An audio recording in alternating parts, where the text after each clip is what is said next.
Thank you friends for watching. നമ്മുടെ November 29-30 ദിവസങ്ങളിൽ തിരുവല്ലയിൽ വെച്ച് നടക്കുന്ന ഗ്ലോറിയസ് ഗോസ്പൽ കോൺഫറൻസ് ഉണ്ട്.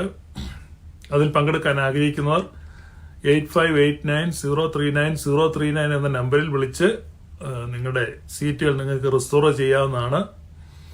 ഇപ്പോൾ ബുക്ക് ചെയ്യുന്നവർക്ക് രജിസ്ട്രേഷൻ ഫീസ് ഇല്ല. നിങ്ങൾക്ക് അക്കോമഡേഷനും ഫുഡും കിട്ടും. താമസം ആവശ്യമുള്ളവർക്ക്, ഇല്ലാത്തവർക്ക് വന്ന് പോകുന്നതിലും വിരോധമില്ല. അതൊരു ഗ്രേറ്റ് ഇവന്റ് ആയിരിക്കും. നമ്മൾ ഒരുമിച്ച് ചേർന്ന് പല കാര്യങ്ങളും ഷെയർ ചെയ്യുകയും പഠിക്കുകയും ഒക്കെ ചെയ്യുന്നതായിരിക്കും. എൻകറേജിങ് ടെസ്റ്റിമണീസ് അവിടെ കാണും. ഗ്ലോറിയസ് ഗോസ്പലിന്റെ ഏറ്റവും മികച്ച പ്രേക്ഷകനുള്ള ഒരു അവാർഡ് ഒന്ന് കൊടുക്കണമെന്ന് വിചാരിച്ചിരിക്കുന്നത്. 3-4 പേരിങ്ങനെ മുന്നിട്ട് നിൽക്കുന്നുണ്ട്. ഏറ്റവും മികച്ച പ്രേക്ഷകർ പ്രജിൻ സക്കറിയ, ജെയിംസ് ജോസഫ്. പേര് പറയാത്തവർക്കും വന്ദനങ്ങളെ അറിയിക്കുന്നു. ഞാൻ നമ്മുടെ ദൈവശാസ്ത്രത്തെക്കുറിച്ച് ഇപ്പം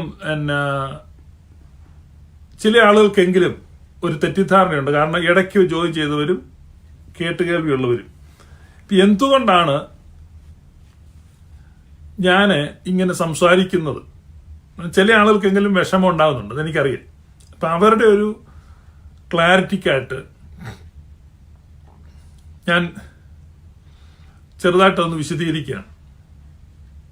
ദൈവത്തെ സംബന്ധിക്കുന്ന ഒരു വിഷയമാണ് ഇവിടെ സംസാരിക്കുന്നത്. അപ്പം അതിലാണ് ഇത് ആരംഭിച്ചത്. പെന്തക്കോസ്തൽ സർക്കിളിൽ ദൈവത്തെക്കുറിച്ചുള്ള വികലമായ ധാരണ നിങ്ങൾക്ക് വിയോജിപ്പുകൾ ഉണ്ടാകാം. എങ്കിലും നിങ്ങൾ ശ്രദ്ധിച്ചു കേട്ടിട്ട് നിങ്ങളുടെ വിയോജിപ്പുകൾ ഇവിടെ എഴുതുകയോ നിങ്ങൾക്ക് ലൈവിൽ ജോയിൻ ചെയ്യുകയോ ചെയ്യാം. പൊതുവെ യേശുവിനെയാണ് ആരാധിക്കുന്നത് പെന്തക്കോസ്തിൽ.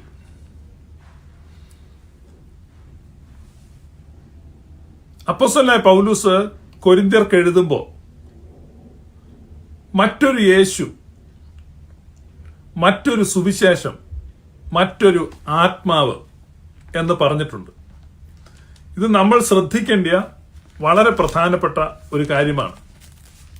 നമ്മൾ പാട്ട് പാടുമ്പോൾ യേശു എന്ന പേരിൽ പാടുകയും സ്തോത്രം ചെയ്യുകയും ചെയ്യുന്നു. അത് വളരെ നല്ല കാര്യമാണ്. എന്നാൽ മറ്റൊരു യേശു ഉണ്ട് എന്ന് തിരുവെഴുത്ത് നമ്മെ ഓർപ്പിക്കുന്നു. കൊരിന്ത്യർക്ക് എഴുതിയ 2-ാം ലേഖനം 11-ാം അധ്യായം 4-ാമത്തെ വാക്യത്തിൽ ഒരുത്തൻ വന്ന് ഞങ്ങൾ പ്രസംഗിക്കാത്ത മറ്റൊരു യേശുവിനെ പ്രസംഗിക്കുകയോ, ഒരുത്തൻ വന്ന് ഞങ്ങൾ പ്രസംഗിക്കാത്ത മറ്റൊരു യേശുവിനെ പ്രസംഗിക്കുകയോ, വേറൊരു യേശു, മറ്റൊരു യേശു, അനദർ ജീസസ്. മോഡിയുടെ പരിപാടിക്ക് പോകുന്നില്ലേ റോഷൻ ജോസഫ്?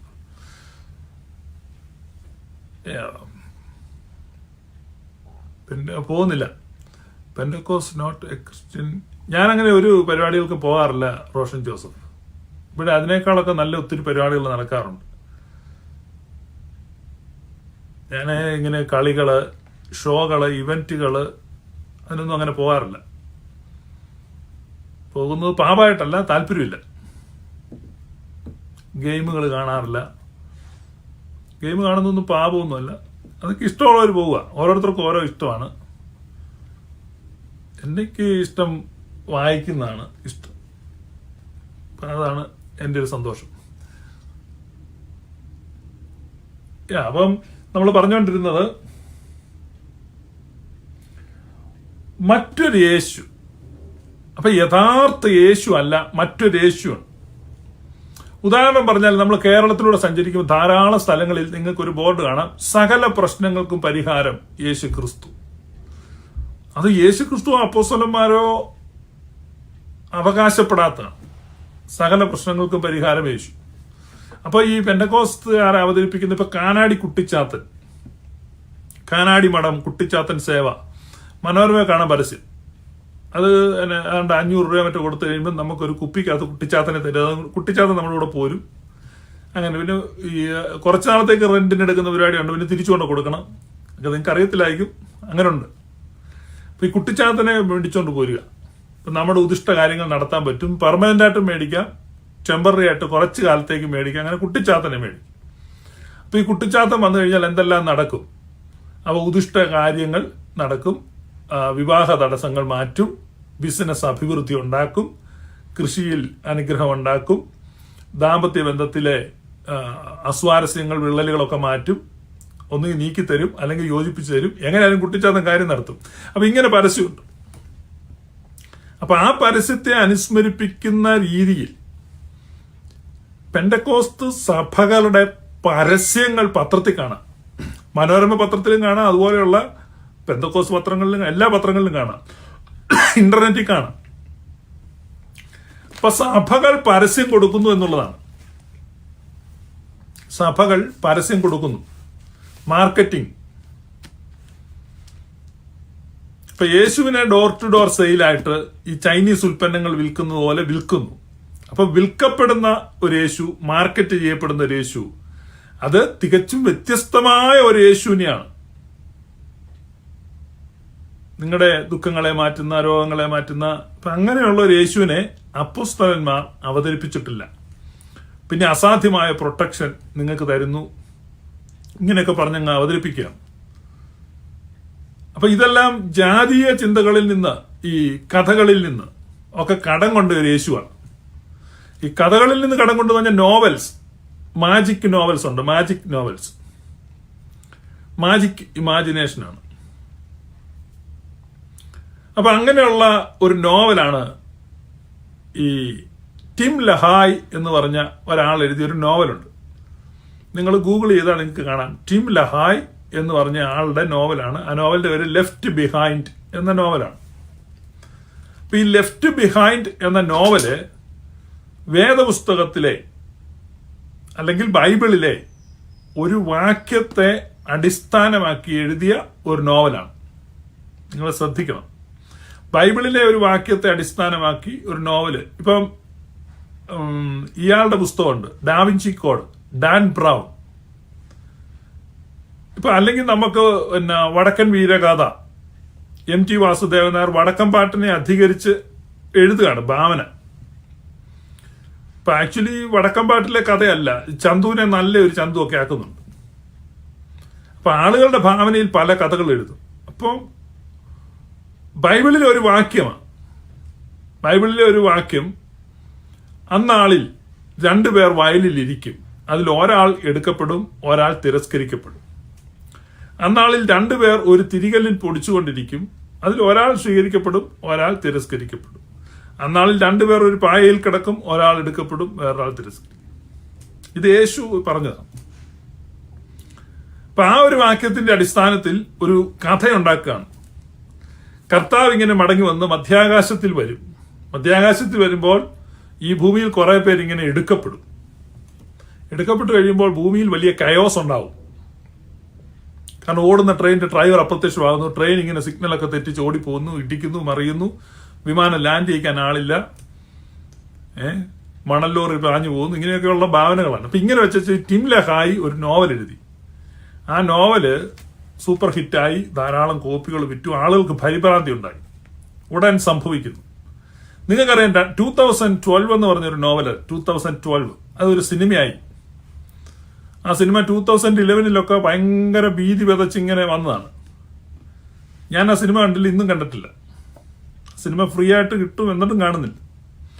2011 എന്നോടെല്ലാവരും ചോദിച്ചു ഈ സിനിമ കാണുന്നില്ല. ഞാൻ പറഞ്ഞില്ല. കാരണം ഈ 2012 ലോകം അവസാനിക്കുമെങ്കിൽ 2011 അവർ ഈ സിനിമ ഫ്രീ ആയിട്ട് കാണിക്കണം. കാരണം 2012 എല്ലാം കൂടെ തീരാൻ പോകുമ്പോൾ ഈ 2011 ടിക്കറ്റ് വെച്ച് സിനിമ കാണിക്കുന്നത്. അപ്പൊ ഈ സിനിമ നിർമ്മിച്ചവർക്ക് അറ്റ്ലീസ്റ്റ് അവർക്കെങ്കിലും അറിയാം 2012 ഒന്നും സംഭവിക്കത്തില്ല. പക്ഷെ 2012 സിനിമ നല്ലപോലെ മാർക്കറ്റ് ചെയ്യപ്പെട്ടു. അപ്പൊ അതുപോലെ ഒരു ടിം ലഹായുടെ ലെഫ്റ്റ് ബിഹൈൻഡ് സീരീസ്, പിന്നീട് അത് ഒത്തിരി സീരീസ് ബുക്കുണ്ട്. നിങ്ങൾ ഗൂഗിൾ ചെയ്ത് നോക്കുക, ടിം ലഹായ്. ഈ ടിം ലഹായ് എന്ന് പറയുന്ന ആള് വലിയൊരു ഭക്തനും വിശുദ്ധനും കർത്താവിനെ കാത്തിരിക്കുന്ന ആളും ഒക്കെയാണെന്ന് നിങ്ങൾക്ക് തോന്നും. അല്ല. കാരണം ഈ ലെഫ്റ്റ് ബിഹൈൻഡ് സീരീസ് ഇറക്കിയതിന് ശേഷം അദ്ദേഹം ഇറക്കിയ പുസ്തകം കിടപ്പറയിലെ ജീവിതം എങ്ങനെ ആനന്ദപ്രദമാക്കാം എന്നൊരു ബുക്കാണ് അദ്ദേഹം ഇറക്കിയത്. ദ ആക്ട് ഓഫ് മാരേജ് എന്ന ബുക്കിന്റെ പേര്. അത് നിങ്ങൾ ഗൂഗിൾ ചെയ്ത് നോക്കി, ഇതൊക്കെ നേരാണോ? അപ്പൊ ഈ പറയുന്ന ഈ ഭാവനാ സൃഷ്ടിയുടെ അടിസ്ഥാനത്തിൽ ഉപദേശമുണ്ടാക്കിയിട്ട് ആ ഉപദേശത്തിന്റെ അടിസ്ഥാനത്തിൽ പാട്ടുകൾ ഉണ്ടാക്കിയിട്ട് ആ പാട്ടുകൾ പാടി കൂകി കാറി നടക്കുന്ന ഒരു കൂട്ടമാണ് പെന്തക്കോസ്തുകാർ. ആ പാട്ട് കേട്ട് സുറിയാനിക്കാരും വശംവദരായി ആ പാട്ട് ഇങ്ങനെ പാടിക്കൊണ്ടാണ്, മണിയറവാസം ഓർക്കുമ്പോൾ എനിക്ക് ആനന്ദം ഏറുന്നു. അപ്പൊ ഇത് നിങ്ങളൊരു കാര്യം മനസ്സിലാക്കണം, ദൈവം ഒരു ഉപമയായിട്ട് ദൈവവും നമ്മളുമായിട്ടുള്ള ബന്ധത്തെ ഒരു ഭാര്യാഭർത്തൃ ബന്ധം പോലെ സാദൃശ്യപ്പെടുത്തി പറഞ്ഞിരിക്കുകയാണ്. സാദൃശ്യപ്പെടുത്തി പറഞ്ഞിരിക്കുക എന്ന് പറഞ്ഞാൽ അത് ആ ഇന്റിമസിയാണ്, അടുപ്പമാണ്. ദൈവവുമായിട്ട് നമുക്കുണ്ടാകുന്ന അടുപ്പം, ഹൃദ്യത. അത് അന്നത്തെ കാലത്തായതുകൊണ്ടാണ് ഈ ഭാര്യ ഭർത്താവുമായിട്ട് സാദൃശ്യപ്പെടുത്തിയത്. ഇന്നായിരുന്നെങ്കിൽ അങ്ങനെ സാധിച്ചു. കാരണം ഇന്നിപ്പം ഭാര്യയായിട്ടല്ലല്ലോ പലർക്കും ഹൃദ്യത, വേറെയൊക്കെയാണ് ഹൃദ്യത നിൽക്കുന്നത്, ക്ലോസ്നെസ്, ഇന്റിമസി. അപ്പൊ അന്ന് ഈ ഭാര്യയുമായിട്ടുള്ള ആ ഇന്റിമസിയെ കാണിക്കാം. രണ്ടാമത്, ഈ ഭാര്യയ്ക്ക് ഭർത്താവിന്റെ അവകാശമുണ്ട്, ഭർത്താവിന്റെ സ്വത്തിലും അധികാരത്തിലും. ഇപ്പൊ ഭർത്താവിനൊരു ഓൾമോസ്റ്റ് ഈക്വൽ അധികാരം ഭാര്യയ്ക്കുണ്ട്. മിക്ക വീടുകളിൽ ആ ഭാര്യമാർക്ക് അധികാരം. മൂന്നാമത്, ഈ ഭാര്യയ്ക്ക് നെയിം പെയറിങ് എന്ന് പറഞ്ഞു കഴിഞ്ഞാൽ ഭർത്താവിന്റെ പേര് ഭാര്യയ്ക്ക് എടുക്കാം. ഇപ്പം ഒരാൾ വിവാഹം കഴിച്ചു കഴിയുമ്പോൾ അവരുടെ പേര് മാറാറുണ്ട്. ഇന്നൊക്കെ മാറാറുണ്ടോ എന്ന് എനിക്കറിയത്തില്ല, പഴയ കാലത്തൊക്കെ മാറാറുണ്ട്. ഇപ്പൊ മെർലിൻ ജോസഫ് എന്ന് പേരുള്ള ഒരു പെൺകുട്ടി ചെറിയാൻ എന്ന് പേരുള്ള ആളെ കല്യാണം കഴിച്ചു കഴിയുമ്പോൾ ആളുടെ പേര് മെർലിൻ ചെറിയാൻ എന്ന് മാറ്റും. പഴയ കാലത്ത് അങ്ങനെ മാറ്റുമായിരുന്നു. അപ്പൊ നെയിം പെയറിംഗ് ആണ്. അപ്പൊ നമ്മൾ കർത്താവിന്റെ മണവാട്ടി എന്ന് പറഞ്ഞാൽ ആ നാമം നമ്മുടെ മേൽ വിളിക്കപ്പെടുന്നു, നമുക്ക് ആ നാമം എടുക്കാനുള്ള അധികാരം. അപ്പൊ ഇത് ഇന്റിമസി, റിലേഷൻഷിപ്പ്, അധികാരം, നെയിം പെയറിങ്, ഇതുമായിട്ടെല്ലാം കണക്ട് ചെയ്ത് ഇതെല്ലാം കൂടി ഒരുമിച്ച് കൊണ്ടുവരുവാൻ വേണ്ടിയുള്ള ഒരു എക്സാമ്പിളാണ് ഈ മണവാട്ടി എന്ന് പറയുന്നത്, അല്ലെ ഭാര്യ എന്ന് പറയുന്നത്. ഇതൊരു പുതിയ നിയമ സങ്കല്പമൊന്നുമല്ല. പഴയ നിയമത്തിൽ നിങ്ങൾ നോക്കിക്കഴിഞ്ഞാൽ സൃഷ്ടാവാകുന്നു നിന്റെ ഭർത്താവ്, ഞാൻ നിന്നെ ഇനി ഈശി എന്ന് വിളിക്കും, ഉടയവനെ എന്നല്ല ഭർത്താവേ എന്ന് വിളിക്കും. യെശയ്യാപ്രവചനത്തിലുണ്ട്, ഭർത്താവേ എന്ന് വിളിക്കും. ഹോശേയയുടെ പുസ്തകത്തിൽ നിങ്ങൾ നോക്കുമ്പോഴാണെങ്കിലും ഒരു ഭാര്യാഭർത്തൃ ജീവിതത്തിലെ അവിശ്വസ്തതയെ ചൂണ്ടിക്കാണിച്ചിട്ട് ഇസ്രായേൽ എന്നോട് ഇങ്ങനെയുള്ള ഒരു അവിശ്വസ്തത കാണിക്കുന്നുണ്ടെന്ന് പറയുന്നുണ്ട്. അപ്പൊ ഇതൊരു പുതിയ നിയമത്തിന്റെ മാത്രമായ കോൺസെപ്റ്റ് അല്ല. അപ്പൊ ദൈവം പഴയ നിയമത്തിലായാലും പുതിയ നിയമത്തിലായാലും തന്റെ ജനത്തെ ഒരു ഭാര്യയോടെന്ന പോലെ ആ ഒരു ക്ലോസ്നെസ്സിനെ കാണിക്കുന്നുണ്ട്.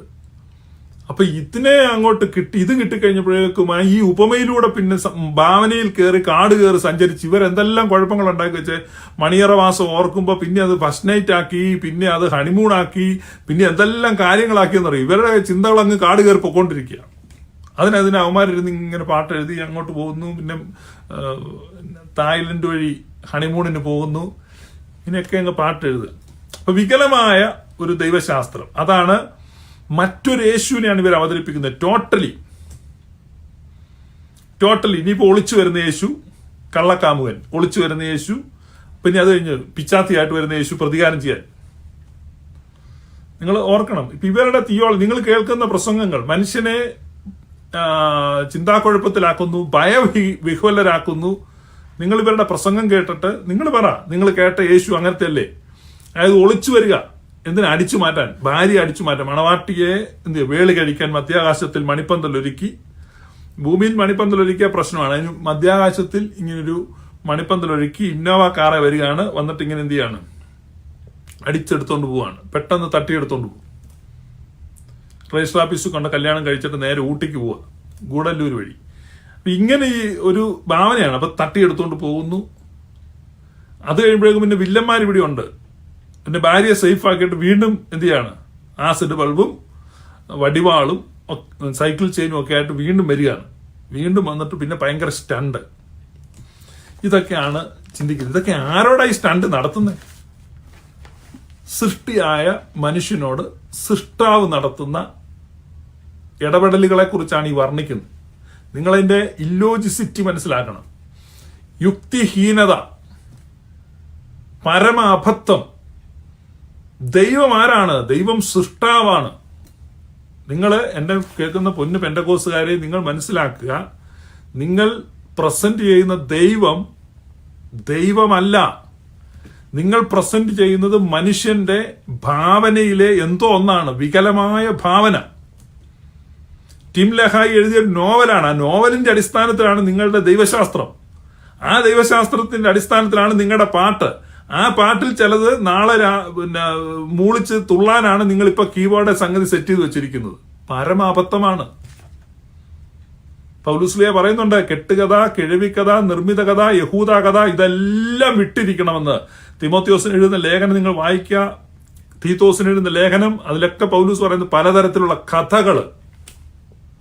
അപ്പൊ ഇങ്ങനെയുള്ള കഥകളുടെ അടിസ്ഥാനത്തിൽ ഇങ്ങനെ വരും, അങ്ങനെ വരും, കർത്താവ് ഇങ്ങനെ വരും, പിന്നെ കർത്താവ് എന്നാ കാണിച്ചു തരും, ഇതൊക്കെയാണ് പറയുന്നത്. അപ്പൊ കർത്താവ് അങ്ങനെ ഒന്നും വരത്തില്ല എന്നുള്ളത് നിങ്ങൾ മനസ്സിലാക്കണം. കാരണം നിങ്ങൾ പ്രസന്റ് ചെയ്യുന്നത് തികച്ചും വ്യത്യസ്തനായ മറ്റൊരു യേശുവിനെയാണ്. തികച്ചും വ്യത്യസ്തനായ മറ്റൊരു യേശുവിനെ. അത് യേശുക്രിസ്തു സ്വയമായിട്ടോ യേശുക്രിസ്തുവിന്റെ അപ്പോസ്തലന്മാരോ ആദിമ സഭയോ അവതരിപ്പിക്കുകയോ വിശ്വസിക്കുകയോ പ്രചരിപ്പിക്കുകയോ ചെയ്തിട്ടുള്ള ഒരു യേശുവിനെ അല്ല നിങ്ങൾ പ്രസന്റ് ചെയ്തു. അപ്പൊ കർത്താവിന്റെ വരവ് ഏത് നിമിഷവും സംഭവിക്കാം. കർത്താവിന്റെ വരവ് ഉടനെ വരുന്നു. കർത്താവ് വരുന്നു. കർത്താവ് വന്നു കഴിഞ്ഞാൽ എന്ത് സംഭവിക്കും? കർത്താവ് വന്നു കഴിഞ്ഞാൽ പിന്നെ ഭയങ്കര അടിയും ബഹളവും കുഴപ്പങ്ങളും ഒക്കെ സംഭവിക്കും. അപ്പൊ നിങ്ങൾ മനസ്സിലാക്കണം, അപ്പോസ്തലപ്രവൃത്തി 3-ാം അധ്യായം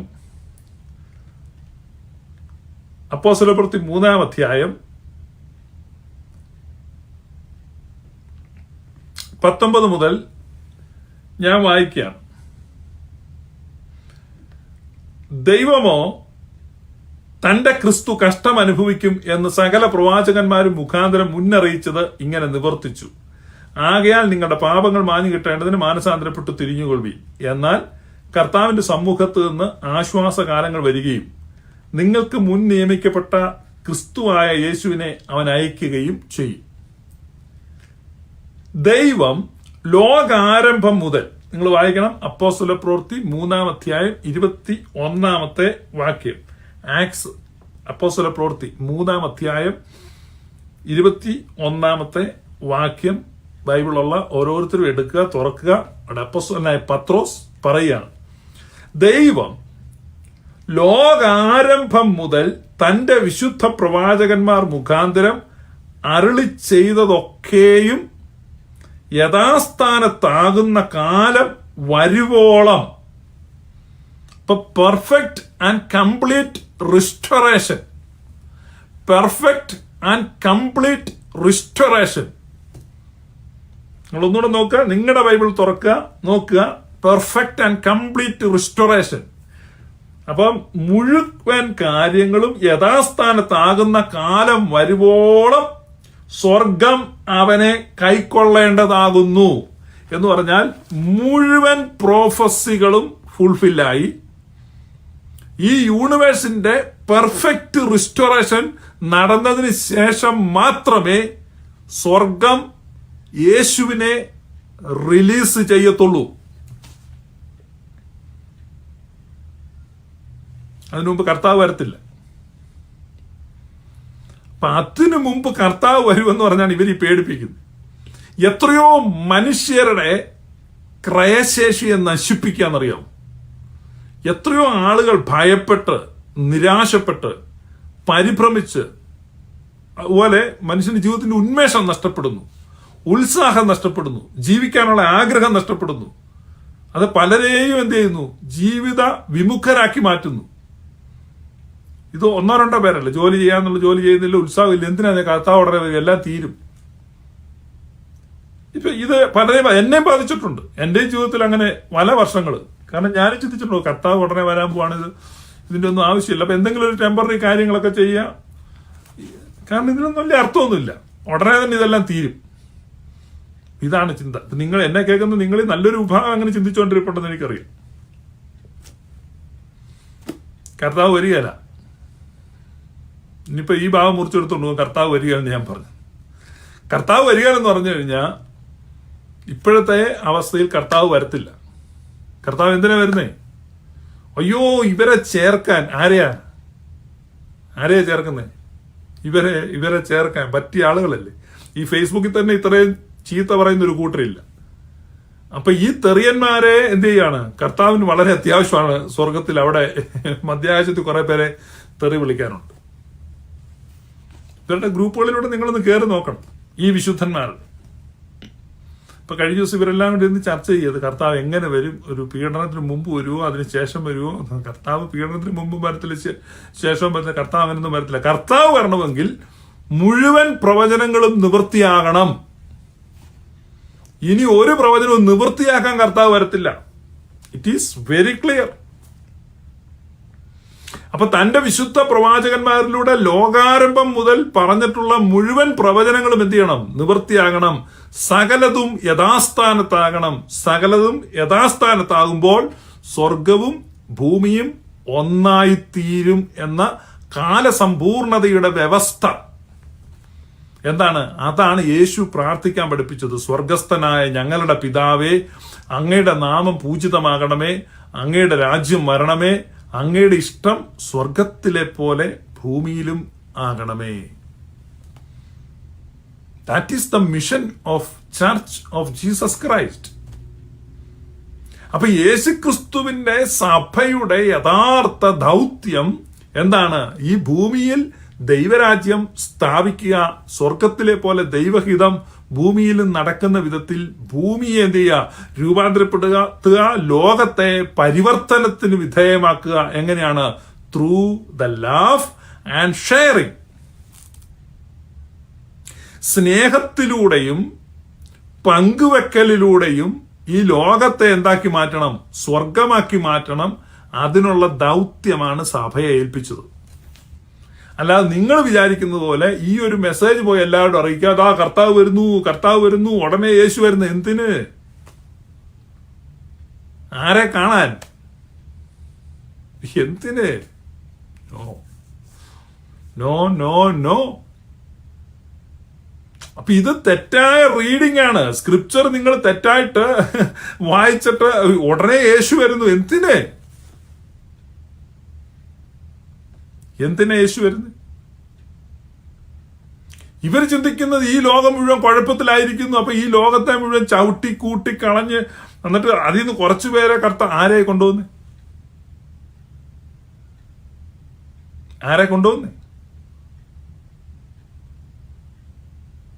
ഈ കൊണ്ടാവും പിടിക്കുന്നവന്മാരാരും പോകാൻ തയ്യാറാന്നു. അതിൽ തിരക്കുള്ളൊരു പ്രസംഗനെ പിടിച്ചു കഴിഞ്ഞാൽ പുള്ളി പറയുമോ, കർത്താവ് എനിക്ക് അടുത്ത 3-4 മാസത്തേക്ക് കണ്ടവാനം പ്രീച്ചിങ് എൻഗേജ്മെന്റ് എല്ലാം ഉണ്ട്, എല്ലാം ബുക്ക് ചെയ്തിരിക്കുക, എന്നെ വിളിക്കല്ലേ എന്ന് പറയും.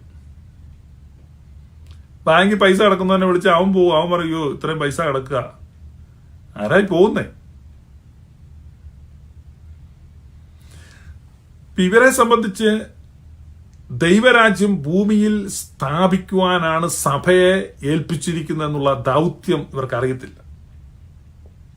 ദൈവരാജ്യം ഭൂമിയിൽ സ്ഥാപിക്കാൻ. അപ്പൊ അതാണ് ആദമിന് കൊടുത്ത മിഷൻ.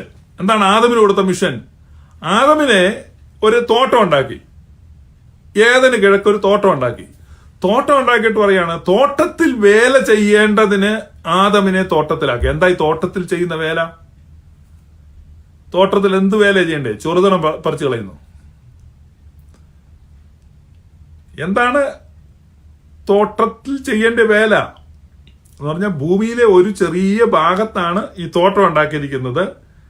അപ്പം എക്സ്പാൻഡ് ചെയ്യുക. ഈ ഗാർഡൻ എന്ത് ചെയ്യണം? എക്സ്പാൻഡ് ചെയ്യണം. ഭൂമി മുഴുവൻ നിറയുവീൻ. ശ്രദ്ധിച്ച് നിങ്ങൾ വായിക്കേ. ഭൂമി മുഴുവൻ നിറയുവീൻ എന്ന് പറഞ്ഞു കഴിഞ്ഞാൽ എന്ത് ചെയ്യണം? Carry Ethan with you. അപ്പൊ ഈ ഏതനെ നീ എന്ത് ചെയ്യണം? ക്യാരി ചെയ്യണം. ഏതനെ എക്സ്പാൻഡ് ചെയ്യണം. അപ്പൊ ഏതന്റെ ടെറിട്ടറി എന്ത് ചെയ്യണം? കൂടി ഏതന്റെ ബൗണ്ടറി വിശാലമായി. അപ്പൊ ഏതൻ എക്സ്പാൻഡ് ചെയ്ത് ഡെവലപ്പ് ചെയ്ത് ഭൂമി മുഴുവൻ ഏതനാക്കി മാറ്റണം. ഭൂമി മുഴുവൻ എന്ത് ചെയ്യണം? ഏതനാക്കി മാറ്റണം. അതിനുവേണ്ടി ഏതനിന്റെ ദൈവം ആദമിനെ ആക്കി പറഞ്ഞു എക്സ്പാൻഡ് ചെയ്യാൻ. അപ്പൊ ദൈവത്തിന്റെ മിഷൻ എപ്പോഴും അതാ. പക്ഷേ മിസറബിളി ഹി ഫെയിൽഡ്.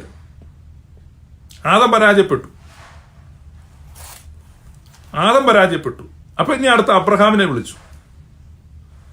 ഒടുക്കം അബ്രഹാമിനോട് പറഞ്ഞു, നിന്റെ സന്തതിയിലൂടെ ഞാൻ സകല ജനത്തെയും. ഇപ്പൊ യേശു കർത്താവ് വന്നു, തന്റെ ശിഷ്യന്മാരുമായിട്ട് ദൈവരാജ്യത്തെ സംബന്ധിക്കുന്ന മർമ്മങ്ങൾ സംസാരിച്ചു. അവസാനത്തെ അത്താഴ നാളിൽ താൻ സ്നേഹിച്ച ശിഷ്യന്മാരെ മുഴുവൻ ഒരുമിച്ച് കൂട്ടിയിട്ട് എന്ത് ചെയ്തു? താൻ തുവർത്തെടുത്ത് അരയിൽ കെട്ടി അവരുടെ പാദങ്ങളെ കഴുകി. കർത്താവ് കാണിച്ചു കൊടുത്തെന്താ? Love and sharing.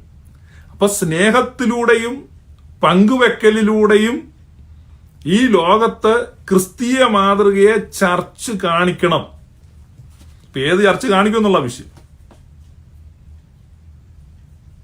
ചർച്ച് അതിനെ കാണിച്ചിട്ട് അപ്പോ ലോകം ഏതിലേക്ക് പോകും? നിസ്വാർത്ഥതയിലേക്ക്. ഇപ്പൊ നിങ്ങൾ ഓർക്കും എന്തോ ഒരു ഭ്രാന്ത് ഈ പാസ്റ്റർക്ക് പറ്റിയിട്ടുണ്ട്. നോ, അൻറ്റിൽ താൻ കർത്താവ് വരത്തില്ല. ഇപ്പൊ കർത്താവ് കൊടുത്തിരിക്കുന്ന മിഷൻ അതാണ്.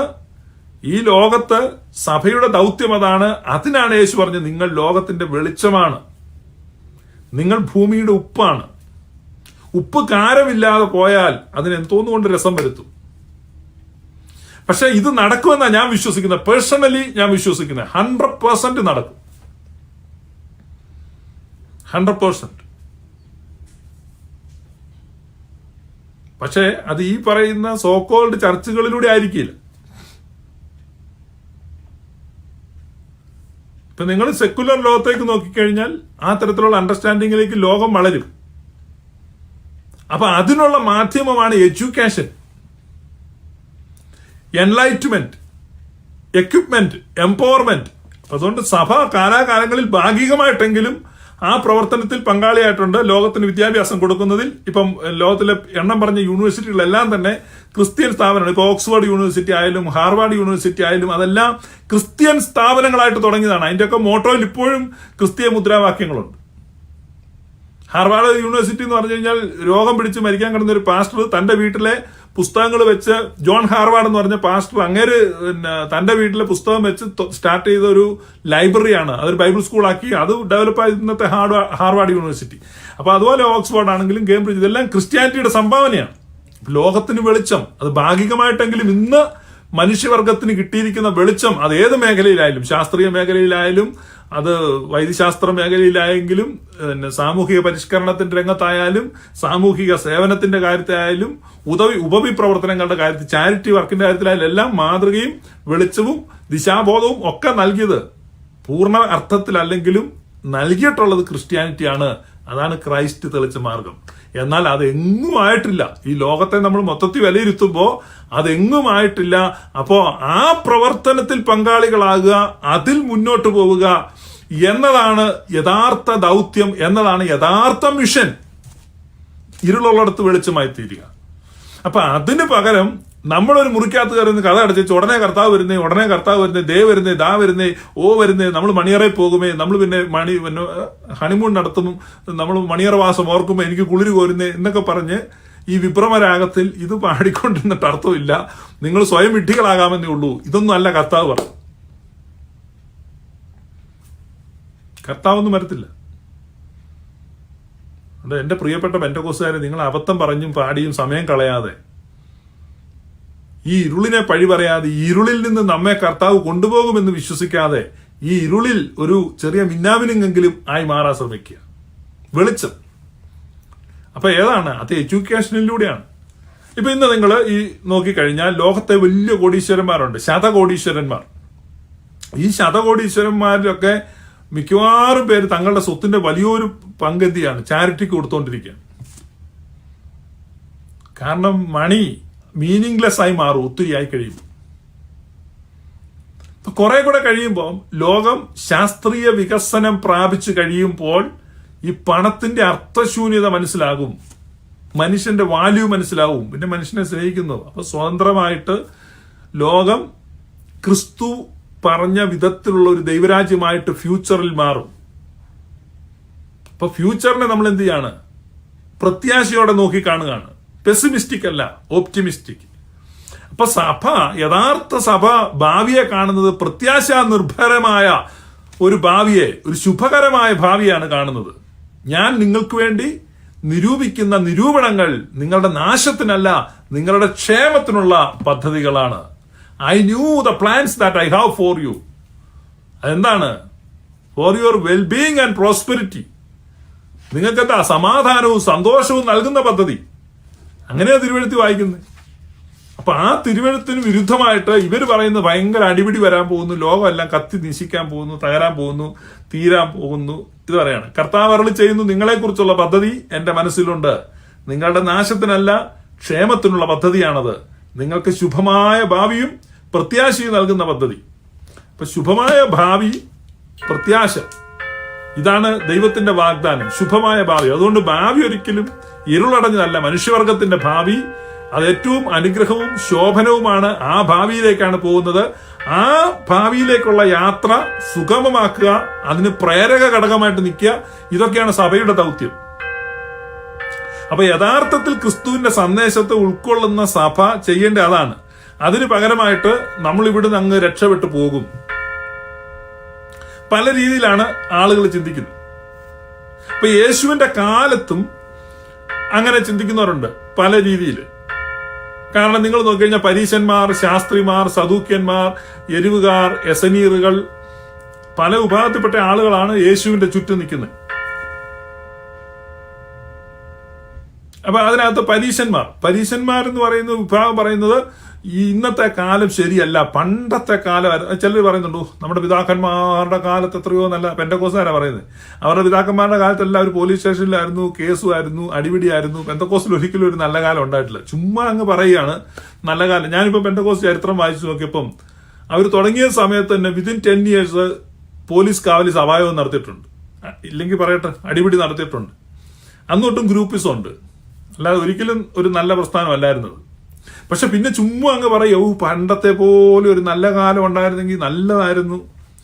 അപ്പൊ പരീശന്മാർ എന്ന് പറയുന്ന ആളുകൾ യേശുവിന്റെ കാലത്ത് അങ്ങനെയായിരുന്നു. പണ്ടത്തെ കാലം we have to go back, നമുക്ക് പുറകോട്ട് പോകണം, അവിടെയാണ് നന്മ. അപ്പൊ അതാണ് പരീശന്മാർ. അപ്പോ ഈ സദൂക്യരുണ്ട്. സദൂക്യർ എന്ന് പറഞ്ഞാൽ പരിഷ്കാരികളാണ്. We have to go forward, നമുക്ക് മുന്നോട്ട് വേണം, എത്രയും വേഗം മുന്നോട്ട് വേണം, കുറെ കൂടെ ഡെവലപ്മെന്റ് വേണം, ഈ പഴമയെല്ലാം മാറ്റണം. അതിനാണ് ഇന്ന് നമ്മുടെ നവോത്ഥാനക്കാർ വനിതാ മതിൽ ഉണ്ടാക്കുക, ശബരിമല സ്ത്രീകളെ കയറ്റുക, മധുവായിക്കാത്ത പെണ്ണുങ്ങളെ കയറ്റുക, നമുക്ക് പരിഷ്കാരങ്ങൾ കൊണ്ടുവരാം എന്ന് പറയുന്ന ഒരു വാദമാണ്. മുന്നോട്ട് പോവുക, ഗോ ഫോർവേഡ്. അപ്പൊ ഗോ ബാക്ക്വേർഡ് എന്ന് പരീശന്മാർ പറയും, ഗോ ഫോർവേഡ് എന്ന് അവർ പറയും. അപ്പൊ ഹെറോദിയൻസ് എന്ന് പറഞ്ഞൊരു കൂട്ടരുണ്ട്. അവരെന്ന് പറഞ്ഞു കഴിഞ്ഞാൽ സമൂഹം എങ്ങനെ പോകുന്ന ആ ഒപ്പം പോയേക്കാം എന്ന് പറയുന്നത്, ഗോ എലോങ് വിത്ത് സൊസൈറ്റി. അപ്പൊ തന്നെ എരിവുകാരെന്ന് പറഞ്ഞൊരു കൂട്ടരുണ്ട്, തീവ്രവാദികൾ. എന്നെ എരിവുകാരനായ ഷീമോൻ എന്നൊക്കെ നിങ്ങൾ വായിക്കത്തില്ലേ? എന്ന് പറഞ്ഞാൽ ഒരു റെസ്റ്റോറന്റിൽ പോയി കണ്ടവാൻ എരിവുള്ള മട്ടൺ വിന്താല് കഴിച്ചു കഴിഞ്ഞ് ഇങ്ങനെ നടക്കുന്ന ഒരാളാണ്. മലയാളം ബൈബിൾ വായിക്കുമ്പോൾ അങ്ങനെ തോന്നുന്നു, എരിവുകാരൻ, പുള്ളിക്ക് ഭയങ്കര എരിവായി പോയി. പക്ഷെ അങ്ങനെയല്ല. അതിന്റെ യഥാർത്ഥ തർജ്ജിമ നിങ്ങൾ POC ബൈബിൾ, ഇങ്ങനത്തെ ഒരു ബൈബിൾ കിട്ടും, ഇത് മേടിച്ച് നോക്കണം. ഇതിനകത്ത് തീവ്രവാദിയായ എന്ന് തർജ്ജിമ ചെയ്തിട്ടുണ്ട്, എക്സ്ട്രീമിസ്റ്റ്. അപ്പൊ അവര് പറയുന്ന ഗോ എഗനിസ്റ്റ് ദ സൊസൈറ്റിക്ക് എതിരായിട്ട് പോവാ. മാളിലൊക്കെ കൊണ്ട് ബോംബ് വെക്കുക, പള്ളി പോകുന്നവരുടെ അടുത്ത് കൊണ്ട് ബോംബ് പൊട്ടിക്കുക, ഒത്ത വെടിവെക്കുക. അപ്പൊ സൊസൈറ്റിക്ക് എതിരായിട്ട് പോവുക, ഗോ എഗനിസ്റ്റ് ദ സൊസൈറ്റി. അപ്പൊ തന്നെ യസനീറുകൾ എന്ന് പറഞ്ഞൊരു കൂട്ടര് യേശുവിന്റെ കാലത്തുണ്ട്. അവർ പറയുന്നത് go out of the society, നമുക്ക് ഇവന്മാരെല്ലാം പാപികളാണ്, നമ്മൾ വിശുദ്ധന്മാരാണ്, നമുക്ക് ഇവരുമായിട്ട് ബന്ധം വേണ്ട, നമുക്ക് ഇതിൽ മരുഭൂമിയിലോ വല്ലതും പോയേക്കാം, സൊസൈറ്റിയിൽ നിന്ന്. കണ്ടോ? അപ്പോൾ ഒരു സൊസൈറ്റി യേശു അഡ്രസ് ചെയ്ത ആ സൊസൈറ്റിയിൽ തന്നെ പല ആളുകളുണ്ട്. എന്ന് പറഞ്ഞാൽ പുറകോട്ട് പോകണമെന്ന് പറയുന്നവര്, മുന്നോട്ട് പോകണമെന്ന് പറയുന്നവര്, ഈ സൊസൈറ്റിക്ക് എതിരായിട്ട് പോകണമെന്ന് പറയുന്നവര്, ഈ സൊസൈറ്റിയുടെ ഒപ്പം പോയാൽ അങ്ങ് മതിയെന്ന് പറയുന്നവര്, ഈ സൊസൈറ്റിയിൽ നിന്ന് പുറത്തു പോകണമെന്ന് പറയുന്നവര്, പല കാഴ്ചപ്പാടുകളാണ്. അപ്പൊ ഇങ്ങനെയുള്ള ഈ വൈരുദ്ധ്യങ്ങളെയും ഭിന്നതകളെയും എല്ലാം മാറ്റിയിട്ട് unite everyone, that is the mission and ministry of Christ Jesus. That was the message. അപ്പൊ ഇതാണ്, യുണൈറ്റ് ചെയ്യാണ്. അതിനാണ് യേശു കർത്താവ് പ്രാർത്ഥിച്ചു, പിതാവേ ഞാനും നീയും ഒന്നായിരിക്കുന്ന പോലെ ഇവരും നമ്മിൽ ഒന്നായിരിക്കേണ്ടതിന് ഞാൻ പ്രാർത്ഥിക്കും. Make us one in Christ. അപ്പൊ ക്രിസ്തുവിൽ നമ്മെ ഒന്നാക്കി തീർക്കുക, സ്വർഗവും ഭൂമിയും ഒന്നായി തീരുക, ദൈവത്തിന്റെ ഹിതം ഭൂമിയിൽ വെളിപ്പെടുക. ഇതാണ് മിഷൻ. അപ്പൊ ആ മിഷനെ കുറിച്ച് പത്രോസ്ലീഹ പറയാണ്, ലോകത്തിന്റെ ആരംഭം മുതൽ ദൈവത്തിന്റെ വിശുദ്ധ പ്രവാചകന്മാർ മുഖാന്തരം അരുളി ചെയ്തത് ഒക്കെയും യഥാസ്ഥാനത്താകുന്ന കാലം വരുവോളം സ്വർഗം അവനെ കൈക്കൊള്ളേണ്ടതാകുന്നു. The heaven will hold him until then. It won't release his messiah. അപ്പൊ ഈ ഭൂമി റെഡിയാകാതെ സ്വർഗം എന്ത് ചെയ്യത്തില്ല, മശിഹായെ ഇനി റിലീസ് ചെയ്യത്തില്ല. കർത്താവെ സകലതും നിവൃത്തിയായിട്ടുണ്ട്, ഇവിടെ എല്ലാം ക്ലീൻ. അത് ഇവിടെ ഒരു പ്ലാവില തിരിഞ്ഞ് കിടപ്പുണ്ട്, അതുകൂടി ഒന്ന് മറച്ചു വെച്ചാൽ റെഡിയാ, നീ ഇഞ്ഞ് പോരെ എന്ന് പറയുമ്പോ സ്വർഗം പറയും, മോനെ നീ ആ പ്ലാലയും കൂടെ മറച്ചു വെക്കാൻ പറയും. അല്ല കർത്താവ്, ഇവിടെ എല്ലാം റെഡി, ഈ ഒരു പ്ലാവലയുടെ പ്രശ്നമുള്ളൂ, ഈ പ്ലാവല ഇങ്ങനെ മറിഞ്ഞു കിടക്കാണ്, ഇതൊന്ന് തിരിച്ചാൽ മതി, അത് നീ ഇറങ്ങി വരുന്ന ആ കാറ്റിനെ ഒന്ന് മറിച്ചാൽ മതി എന്ന് പറഞ്ഞാൽ കർത്താവ് പറയാം, അങ്ങനെ ഒരു കാറ്റ് ഇവിടെ ഇല്ല, നിങ്ങൾ ആ പ്ലാവലയും കൂടെ മറിച്ചിട്ട് ഇങ്ങോട്ട് അറിയിക്കും, അപ്പം വരും. അൻറ്റിൽ ദെൻ. അപ്പൊ അതുകൊണ്ട് കർത്താവ് ഉടനെ വരും, കർത്താവ് ഏത് നിമിഷവും വരും എന്ന് ഓർത്ത് നിങ്ങൾ വിഷമിച്ചിരിക്കുക. കർത്താവ് ഉടനെ ഒന്നും വരികയല്ല. നിങ്ങളിങ്ങനെ എഴുന്നേറ്റ് ഇങ്ങനെ ചുറ്റും നോക്കിയാൽ അപ്പോൾ മനസ്സിലാകാം കർത്താവ് വരാറായിട്ടില്ല. അപ്പൊ കർത്താവ് വരാറായോ? കർത്താവ് എപ്പോഴാണ് വരുന്നത്? വിശുദ്ധ പ്രവാചകന്മാർ മുഖാന്തരം അരുളി ചെയ്തൊക്കെയും നിവൃത്തിയാകണം. നിവൃത്തിയാകുമ്പോഴാണ് കർത്താവ് വരുന്നത്. എന്ന് പറഞ്ഞാൽ കർത്താവ് ഇനി വരുന്നത് ഒരു അടിപിടിക്കോ സമരത്തിനോ യുദ്ധത്തിനോ ഒന്നുമല്ല.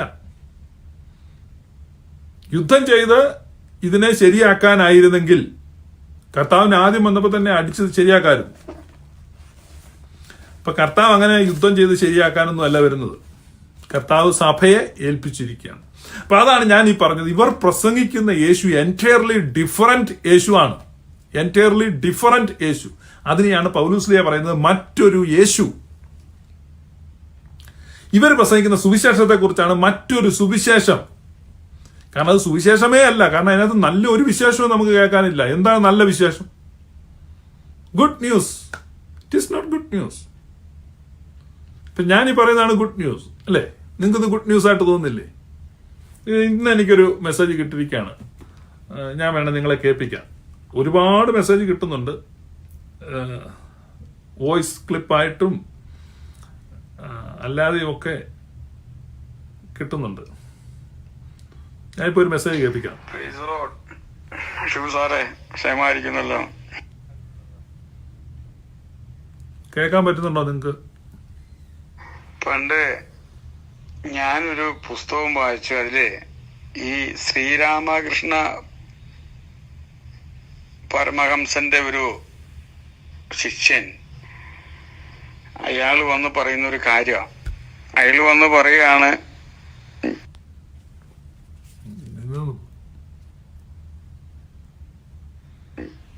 ഞാൻ എന്റെ ഒരു 20 വർഷം കൊണ്ട് ഞാൻ വളരെ പരിശ്രമിച്ചു ഈ നദി നീന്തി അക്കരെ കിടക്കാനായിട്ട്.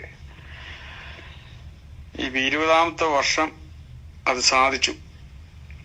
ഞാൻ ആ നദി നീന്തി കടന്നു എന്ന് ഈ ശ്രീരാമകൃഷ്ണ പരമഹംസന്റെ അടുത്ത് വന്ന് തന്റെ ശിഷ്യൻ പറഞ്ഞപ്പോ അദ്ദേഹം ഒന്ന് ചിരിച്ചു. അദ്ദേഹം ചിരിച്ചിട്ട് പറഞ്ഞു, ഒരു പുരുഷായുസ് മുഴുവനും നീ അതിനു വേണ്ടി ചെലവഴിച്ചല്ലോ, 25 പൈസ ആ വഞ്ചിക്കാരന് കൊടുത്തായിരുന്നെങ്കിൽ നിന്നെ അക്കരെ കടത്തില്ലായിരുന്നോ എന്ന് ചോദിച്ചു. എന്ന് പറഞ്ഞതുപോലെ ഉള്ളൊരു അവസ്ഥയിലേക്കാണ് ഇപ്പോ ഞാൻ ഈ 25 വർഷത്തോളമായി ഇപ്പൊ ഇതിൽ കിടന്ന് തുഴയാൻ തുടങ്ങിയിട്ട്. സത്യത്തില് ഇപ്പൊ ഗ്ലോറിയോസ് ഗോസ്പൽ കേട്ടപ്പോഴാണ് മനസ്സിന്റെ ഇപ്പൊ ഈ ഒരു വർഷമായിട്ടാണ് ശരിക്കും മനസ്സിനൊരു തണുപ്പും ഒരു കുളിർമയും ഒരു സമാധാനവും സന്തോഷവും എൻ്റെ ഉള്ളിലേക്ക് വന്നു. താങ്കളുടെ ദാസനെ ദൈവം അനുഗ്രഹിക്കട്ടെ. ഇത് ശക്തിയോടെ മുഴുകട്ടെ. ഞങ്ങൾ ആത്മാർത്ഥമായി ഞാൻ പ്രാർത്ഥിക്കുന്നു. പെന്തക്കോസും മതഭ്രാന്തിപ്പെട്ട ഇത്തരത്തിലുള്ള 100 കണക്കിന് മെസ്സേജാണ് വന്നുകൊണ്ടിരിക്കും. ആളുകളുടെ കണ്ണു തുറക്കുകയാണ്. ഇത് കർത്താവ് അത് പറഞ്ഞു ഇത് പറഞ്ഞു, ഈ ബൈബിളിൽ ഓരോ വാക്കിയെടുത്ത് ദുർവ്യാഖ്യാനം ചെയ്ത് ആളുകളെ പേടിപ്പിക്കുകയും മാനസിക അടിമകളാക്കുകയും അവരെ എല്ലാ തരത്തിലും ചൂഷണത്തിന് വിധേയരാക്കുകയുമാണ്. അതിനെതിരായിട്ടാണ് നമ്മൾ ഈ ഗ്ലോറിയസ് ഗോസ്പൽ പറയുന്നത്. ഇതൊരു വ്യക്തിക്കെതിരായിട്ടല്ല, ചൂഷണത്തിനെതിരായിട്ട്, വഞ്ചനയ്ക്കെതിരായിട്ട്, ആളുകളെ അടിമകളാക്കുന്ന സമ്പ്രദായത്തിനെതിരായിട്ട് സത്യം നിങ്ങൾ അറിയുകയും ആ സത്യം നിങ്ങളെ സ്വതന്ത്രരാക്കുകയും ചെയ്യും. ഇത് നിങ്ങൾ എന്ത് സത്യം അറിഞ്ഞേ? നിങ്ങൾ കേട്ട മെസ്സേജ് നിങ്ങളെ ബന്ധിക്കുകയായിരുന്നു. നിങ്ങൾ കേട്ട മെസ്സേജ് നിങ്ങളെ സമൂഹത്തിൽ നിന്നും, നിങ്ങളുടെ ബന്ധുക്കളിൽ നിന്നും, നിങ്ങളുടെ പ്രിയപ്പെട്ടവരിൽ നിന്നും, നിങ്ങളുടെ ആസ്വാദനങ്ങളിൽ നിന്നും, നിങ്ങളുടെ കൊച്ചു കൊച്ചു സന്തോഷങ്ങളിൽ നിന്ന് പോലും നിങ്ങളെ അകറ്റി മാറ്റുകയായിരുന്നു, നിങ്ങളെ ഒറ്റപ്പെടുത്തുകയായിരുന്നു, നിങ്ങൾക്ക് തടങ്കൽ പാളയങ്ങൾ സൃഷ്ടിക്കുകയായിരുന്നു. അതിൽ നിന്ന് നിങ്ങളെ സ്വതന്ത്രമാക്കാനാണ് ഈ സന്ദേശം. നിങ്ങൾ പറ അല്ലെങ്കിൽ നിങ്ങളുടെ കൊച്ചു കൊച്ചു സന്തോഷങ്ങളെ അപഹരിച്ച ഒരു സന്ദേശം അല്ലേ? നിങ്ങളുടെ നേരം പോക്കുകളെ, നിങ്ങളുടെ ഒഴിവ് സമയ വിനോദങ്ങളെ ഒക്കെ അപഹരിച്ചു ആ സന്തോഷം. വേർപാടെന്നും വിശുദ്ധിയെന്നും കർത്താവിനായിട്ട് കാത്തിരിക്കണമെന്നും എല്ലാം പറഞ്ഞു. കർത്താവ് തന്നെയും ഒരിക്കലും അങ്ങനെ ചെയ്യത്തില്ല. കർത്താവ് തന്നെ ആയിരുന്നു നിങ്ങളോട് കൂടെ അതിനൊക്കെ വന്നേന്, നിങ്ങളോട് സന്തോഷിക്കാൻ. അപ്പൊ റോങ് മെസ്സേജാണ്. മനുഷ്യവർഗത്തോട് ചേർന്ന് വർക്ക് ചെയ്യുക. കാരണം ഈ ലോകത്തിലുള്ള എല്ലാ മനുഷ്യരും ദൈവത്തിന്റെ മക്കളാണ്. ഇനിയെങ്കിലും നിങ്ങൾ മനസ്സിലാക്കുക, God so love the world. ഈ ലോകത്തെ മുഴുവൻ കർത്താവ് സ്നേഹിക്കുന്നത്. നിങ്ങളുടെ അയൽപക്കത്തുള്ളവരെ, നിങ്ങൾ ചുറ്റും കാണുന്ന സകല മനുഷ്യരും കർത്താവിന്റെ ആളുകൾ. അവരോട് ചേർന്ന് വർക്ക് ചെയ്യുവാൻ, ഈ ഭൂമി എന്താക്കാൻ, ബെറ്റർ ആക്കുവാൻ, ഈ ഭൂമി എന്താക്കുവാൻ, കർത്താവിന്റെ മടങ്ങി വരവിന് സജ്ജമാക്കുവാൻ, പ്രവർത്തിക്കുവാൻ ഈ ഭൂമിയിൽ ദൈവം സ്ഥാപിച്ച ഏജൻസിയാണ് ദൈവത്തിന്റെ സഭ. അപ്പൊ അതിനകത്ത് കത്തോലിക്ക സഭയോട് വിയോജിപ്പുണ്ടെങ്കിൽ മാറുന്നതിൽ കുഴപ്പമില്ല. കത്തോലിക്ക സഭയുടെ പ്രവർത്തനം പോരാ ഈ ഭൂമിയെ സ്വർഗമാക്കുവാൻ, അല്ലെങ്കിൽ ഈ ഭൂമിയെ കർത്താവിന് മടങ്ങി വരുവാൻ തക്കവണ്ണം സമത്വവും സാഹോദര്യവും സ്നേഹവും ദീനാനുകമ്പയും സഹവർത്തിത്വവും സഹകരണവും ഉള്ള ഒരു സമൂഹമാക്കി ഈ ലോകത്തെ മാറ്റുവാൻ കത്തോലിക്ക സഭയുടെ പ്രവർത്തനങ്ങൾ പര്യാപ്തമല്ല. അല്ലെങ്കിൽ അവർക്ക് പല സംഗതികളിൽ വീഴ്ച വരുന്നുണ്ട്. അതുകൊണ്ട് നമുക്കൊന്ന് മാറി പ്രവർത്തിക്കാം, ഒരു പ്രശ്നമില്ല, മാറി പ്രവർത്തിക്കാം. പക്ഷെ അവർ ചെയ്യുന്നതിലും മികച്ച പ്രവർത്തനം നിങ്ങൾ ചെയ്യണം. വിദ്യാഭ്യാസ രംഗത്തും ആതുര ശുശ്രൂഷ രംഗത്തും മനുഷ്യന്റെ സാമൂഹിക പുരോഗതിയുടെ രീതിയിലും സ്ത്രീ ശാക്തീകരണത്തിലും ഒക്കെ നിങ്ങൾ പ്രവർത്തിക്കുക. പക്ഷെ കത്തോലിക്ക സഭയിൽ ആ കാര്യത്തിൽ ദൈവത്തിന്റെ ഏജൻസി എന്ന നിലയിൽ കത്തോലിക്ക സഭയുടെ പ്രവർത്തനം പര്യാപ്തമല്ല. അതുകൊണ്ട് നമുക്കൊരു കാര്യം ചെയ്യാം, നമുക്കൊരു പെരക്കകത്ത് കയറി വെച്ച് ഒരു ഡ്രം അടിച്ചിങ്ങനെ ആളുകളെ എന്ത് ചെയ്യാണ്, ഹർഷോന്മാദത്തിലാക്കുക, മതിഭ്രമത്തിലാക്കുക, വേറൊരു ലോകത്താക്കുക. എന്നിട്ട് കെട്ടുകഥ പറഞ്ഞു കൊടുക്കുക. കർത്താവ് ഉടനെ വരും, എപ്പം വേണേലും ഒരു ശബ്ദം കേൾക്കാൻ നിങ്ങൾ തയ്യാറായിട്ടിരുന്നോണം. എന്നിട്ട് കർത്താവ് പെപ്പരവേ എന്ന് പറഞ്ഞിട്ട് നിങ്ങളെ പൊക്കിക്കൊണ്ട് പോകും, മുകളിൽ ത്രിശങ്കു സ്വർഗത്തിൽ ഇരുത്തും. 7 കൊല്ലം നമ്മൾ അവിടെ ഇരിക്കും. എവിടെ? ദൈവമേ, ഞാൻ ഈ കാനഡയില്, നിങ്ങളൊക്കെ പോയിട്ടുണ്ടായിരിക്കും അത്രയല്ലേ, ഇപ്പം ഇന്ത്യയിലും ഒക്കെ ഉണ്ട് അങ്ങനെ. പണ്ടാണ്, കുറെ വർഷം മുമ്പ് ഞാൻ ഈ കാനഡയ്ക്ക് പോയി. കാനഡയിൽ ഈ CN ടവർ, അതിന്റെ ഏറ്റവും മുകളിൽ കയറണം. അതിന്റെ 110 നിലയാണ്ടാണ്, 110 120 നിലയുണ്ട്. അതിന്റെ ഏറ്റവും മുകളിൽ ഒരു ഫ്ലോറ് ഗ്ലാസ്, അതിന്റെ തറയിൽ ഗ്ലാസ് എന്ന് പറഞ്ഞാൽ പൊട്ടത്തൊന്നുമില്ല, ഭയങ്കര. അപ്പൊ നമ്മൾ അതിലേ നടന്നു പോകുമ്പോൾ താഴെ മുഴുവൻ ഫ്രീയാ. ഈ ഗ്ലാസ്സൊക്കെ കൊണ്ട് നടന്നു പോകുമ്പോൾ താഴോട്ട് നോക്കും, അങ്ങ് ഉറുമ്പ് പോലെ മനുഷ്യരും ലോറിയൊക്കെ പോകുന്ന കാണാം. കയറാൻ പറ്റത്തില്ല കേട്ടോ, നമ്മൾ ഈ ഗ്ലാസ് അല്ലേ. അന്ന് എന്റെ പിള്ളേരെല്ലാം കുഞ്ഞാണ്, ഞാൻ പിള്ളേരെ കയറ്റി വിട്ടു. അവരിങ്ങനെ നടന്നു, ഞാൻ ഇങ്ങോട്ട് നടന്നു. ഞാനത് കഴിഞ്ഞിങ്ങനെ കയറാൻ വേണ്ടി കാലൊന്ന് വെച്ചു, പെരുത്തു പോകും. താഴോട്ട് നോക്കാൻ പറ്റുമോ? പേടിച്ചു പോകും. അപ്പൊ നമ്മൾക്ക് പേടി എന്ന് പറഞ്ഞാൽ നമ്മളെ അങ്ങ് പേടിപ്പിക്കുകയാണ്. അപ്പൊ ഏത് നിമിഷവും സംഭവിക്കാം, ഏത് നിമിഷവും സംഭവിക്കാം. നമ്മളിങ്ങനെ പേടിച്ച് വരണ്ട്. അപ്പൊ ഒരു കാഹളത്തിന്റെ ശബ്ദം കേൾക്കും, നമ്മൾ ഹൂന്ന് പോകുന്നു. അപ്പൊ മനുഷ്യനെ സംശയത്തോട് നോക്കുക, മനുഷ്യനെ വെറുക്കുക. ഈ തരത്തിൽ ഉള്ള പ്രവർത്തനങ്ങൾ, അപ്പൊ അത് ട്രൂ ക്രിസ്ത്യാനിറ്റി അല്ല എന്ന് നിങ്ങൾ മനസ്സിലാക്കണം. അത് മറ്റൊരു സുവിശേഷമാണ്. That is another gospel, that is another gospel, that is another Jesus. ആ സ്പിരിറ്റ് ആണ് അനദർ സ്പിരിറ്റ്. മണിയറവാസം ഓർക്കുമ്പോ എങ്ങനെയുണ്ട്? മണിയറവാസം ഓർക്കുമ്പോ എനിക്ക് കുളിര് കോരുന്നേ. എന്തും മണിയറവാസമാണ്. ഇവരങ്ങ് ഭാവനയിലൂടെ കാട് കയറി അങ്ങ് പോവാണ്. കർത്താവ് ഒരു ഉദാഹരണം പറഞ്ഞു പോയതുള്ളൂ, അതേ കയറി അങ്ങ് പിടിച്ചു. ഒരു ഉപമ പറഞ്ഞാണ്, ഭാര്യയും ഭർത്താവും പോലെ മണവാട്ടിയാണ് മണവാളനാണ്, സഭയാകുന്ന കാന്തയെ കർത്താവ് വിശുദ്ധീകരിച്ചിരിക്കുന്നു എന്ന് പറയുകയോ ഇവരെന്ത് ചെയ്തു? ഇവര് പിന്നെ അതിനെ മണിയറവാസവും ഹണിമൂണും ഒക്കെ ആക്കി മാറ്റി, പിന്നെ നമ്മളെ കൊണ്ടുപോകുന്നു ആക്കി. For God so love the world, ദൈവം ലോകത്തെ സ്നേഹിച്ചു. അപ്പൊ ഈ യേശു മറ്റൊരു യേശുവാണ്. അപ്പൊ അതേ തുടർന്ന് ഞാൻ ഇങ്ങനെ ഈ ചിന്തിക്കുമ്പോ യേശു കർത്താവ് പറഞ്ഞു സത്യ നമസ്കാരികൾ, true worshippers will worship Father in spirit and truth. അപ്പൊ സത്യ നമസ്കാരികൾ എന്ത് ചെയ്യും? പിതാവിനെ ആത്മാവിലും സത്യത്തിലും ആരാധിക്കും. ഞാൻ നോക്കിയപ്പോ ഈ പെന്തക്കോസ്ത് സഭയിൽ ആരാധിക്കുന്ന മുഴുവൻ യേശുവിനെയാണ്, പിതാവിനെ ആരാധിക്കുന്നില്ല. നിങ്ങൾ നോക്ക്, പിതാവിനെ ആരാധിക്കുന്നുണ്ടോ? നിങ്ങളുടെ സഭയിലുണ്ടോ? യേശു കർത്താവ് പറയാണ് പിതാവിനെ ആത്മാവിൽ സത്യത്തിലും ആരാധിക്കും. അപ്പൊ ഇന്ന് എത്ര സഭയിൽ പിതാവിനെ ആരാധിക്കുന്നുണ്ട്? എന്നെ കേൾക്കുന്ന പെന്തക്കോസുകാർ എന്നോട് പിണങ്ങാതെ, എനിക്കെതിരെ കല്ലെടുത്തെറിയാതെ, എന്നെ എങ്ങനെ ഉപദ്രവിക്കണം, ഇതൊക്കെയാണ് ചിന്തിച്ചുകൊണ്ടിരിക്കുന്നത്. പക്ഷെ നിങ്ങൾ സ്വയം ചിന്തിക്കുക, യേശു പറഞ്ഞ കാര്യം നിങ്ങളുടെ കൂട്ടത്തിൽ നടക്കുന്നുണ്ടോ? അപ്പൊ പിതാവിനെ ആരാധിക്കുന്നില്ലെങ്കിൽ പിതാവില്ലാത്ത ഒരു യേശുവിനെയാണ് നിങ്ങൾ ആരാധിക്കുന്നത്. ഇന്നലെ എനിക്കൊരു മെസ്സേജ് കിട്ടി, പാസ്റ്ററെ ഓട്ടോമാറ്റിക്കായിട്ട് പിതാവിന് ആരാധന കിട്ടുകയല്ലേ, അതുകൊണ്ട് എന്താ കുഴപ്പം നമ്മൾ യേശുവിനെ ആരാധിച്ചാൽ? അപ്പൊ ഒരു വീട്ടിലേക്ക് നമ്മളെ ഒരാൾ ഇൻവൈറ്റ് ചെയ്ത് ആ വീട്ടിലുള്ള ആരെ നമുക്ക് അറിയത്തില്ല, ഈ ഒരാളെ അറിയത്തുള്ളൂ. അവിടെ പോയിരുന്ന് അവരെ ഒന്നും പരിചയമില്ലാതെ ചോറ് കഴിച്ച് തിരിച്ചു പോരുക. അപ്പൊ അതെന്തൊരു കൂട്ടുകാരനാണ് നിന്നെ ആ വീട്ടിലേക്ക് വിളിച്ചത്? അങ്ങനെ ഒരു ദിവസം പോവാം, രണ്ടാമത്തെ ദിവസം പോയി, മൂന്നാമത്തെ ദിവസം പോയി, അങ്ങനെയാണോ? ആദ്യത്തെ ദിവസം ചെല്ലുമ്പോഴേ നമ്മൾ എന്ത് ചെയ്യും? ഇൻട്രൊഡ്യൂസ് ചെയ്യും. ആദ്യത്തെ ദിവസം നമ്മൾ ചെല്ലുമ്പോഴേ നമ്മളെ ഇൻട്രൊഡ്യൂസ് ചെയ്യും. ആരെ ഇൻട്രൊഡ്യൂസ് ചെയ്യും? ഇതാണ് എന്റെ ഡാഡി, അല്ലെ, ഇതാണ് എന്റെ ബ്രദർ. അപ്പൊ നമുക്ക് ഈ യേശു കർത്താവിന്റെ അടുത്ത് നിങ്ങൾ ചെന്നാൽ യേശു ക്രിസ്തുവുമായിട്ട് നിങ്ങൾക്ക് ബന്ധമുണ്ടെന്നാ പറയുന്നത്. യേശു ക്രിസ്തുവായിട്ട് ബന്ധമുണ്ടെങ്കിൽ യേശു ക്രിസ്തുവായിട്ട് ബന്ധപ്പെടുമ്പോൾ ആദ്യത്തെ 10 മിനിറ്റ് കഴിയുന്നതിന് മുമ്പ് യേശു കർത്താവ് തന്റെ പിതാവിനെ കുറിച്ച് നിങ്ങളോട് സംസാരിക്കും. പിതാവിനെ നിങ്ങൾക്ക് പരിചയപ്പെടുത്തി തരും. പിതാവിനെ പരിചയപ്പെടുത്തിട്ട് നിർത്തുവോ? ഇല്ല. പിതാവിനെ പരിചയപ്പെടുന്ന അടുത്ത നിമിഷം മറ്റൊരു കാര്യസ്ഥനുണ്ട്, സഹായകനുണ്ട് എന്ന് പറഞ്ഞ് പരിശുദ്ധാത്മാവിനെ പരിചയപ്പെടുത്തും. പരിശുദ്ധാത്മാവിനെ പരിചയപ്പെടുത്തിട്ട് അവിടെ നിർത്തുവോ? ഇല്ല. എന്നിട്ട് പറയും ഞാനും പിതാവും വരും, നിങ്ങളുടെ കൂടെ വസിക്കും. പിന്നെ പറയും പരിശുദ്ധാത്മാവ് നിങ്ങളിൽ വസിക്കും എന്ന് പറഞ്ഞാൽ ട്രിനിറ്റിയെ പരിചയപ്പെടുത്തും. ആരാണ് ട്രിനിറ്റിയെ പരിചയപ്പെടുത്തിയത്? ട്രിനിറ്റി ദുരുപദേശമാണ് എന്ന് പറഞ്ഞ് കുറെ പേര് കടന്ന് ബഹളം വെക്കുന്നുണ്ട്. അങ്ങനെയാണെങ്കിൽ യേശു കർത്താവാണ് ദുരുപദേശകൻ, യേശുവാണ് ട്രിനിറ്റിയെ പരിചയപ്പെടുത്തിയത്. നിങ്ങൾ യോഹന്നാന്റെ സുവിശേഷം 14, 15, 16, 17 ഈ 4 അധ്യായങ്ങൾ വായിക്കണം. അതിനകത്താണ് യേശു കർത്താവ് ട്രിനിറ്റിയെ പരിചയപ്പെടുത്തുന്നത്.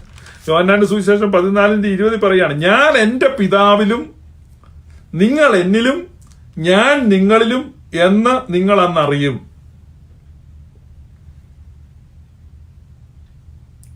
പറയാണ്, ഞാൻ എന്റെ പിതാവിലാണ്, നിങ്ങൾ എന്നിലാണ്, ഞാൻ നിങ്ങളിലാണ്.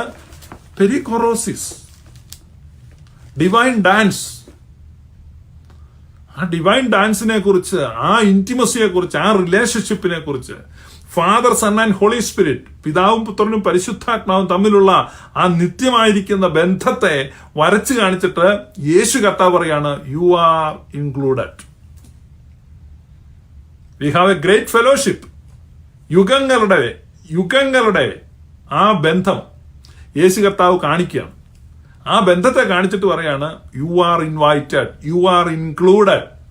നിങ്ങൾ ആ ബന്ധത്തിൽ ഉൾപ്പെട്ടിരിക്കുന്നു. That is gospel, that is good news. നമുക്ക് എന്താണ്? നമുക്ക് ബ്രോക്കൺ റിലേഷൻഷിപ്പ്, നമുക്ക് റിസെന്റ്മെന്റുകൾ, നമുക്ക് ദുഃഖം, നിരാശ, വൈരാഗ്യം, പക, പിണക്കം, അസൂയ, ജാരശങ്ക, ഭിന്നത, കലഹങ്ങൾ. We have so many problems. Good news എന്നതാ?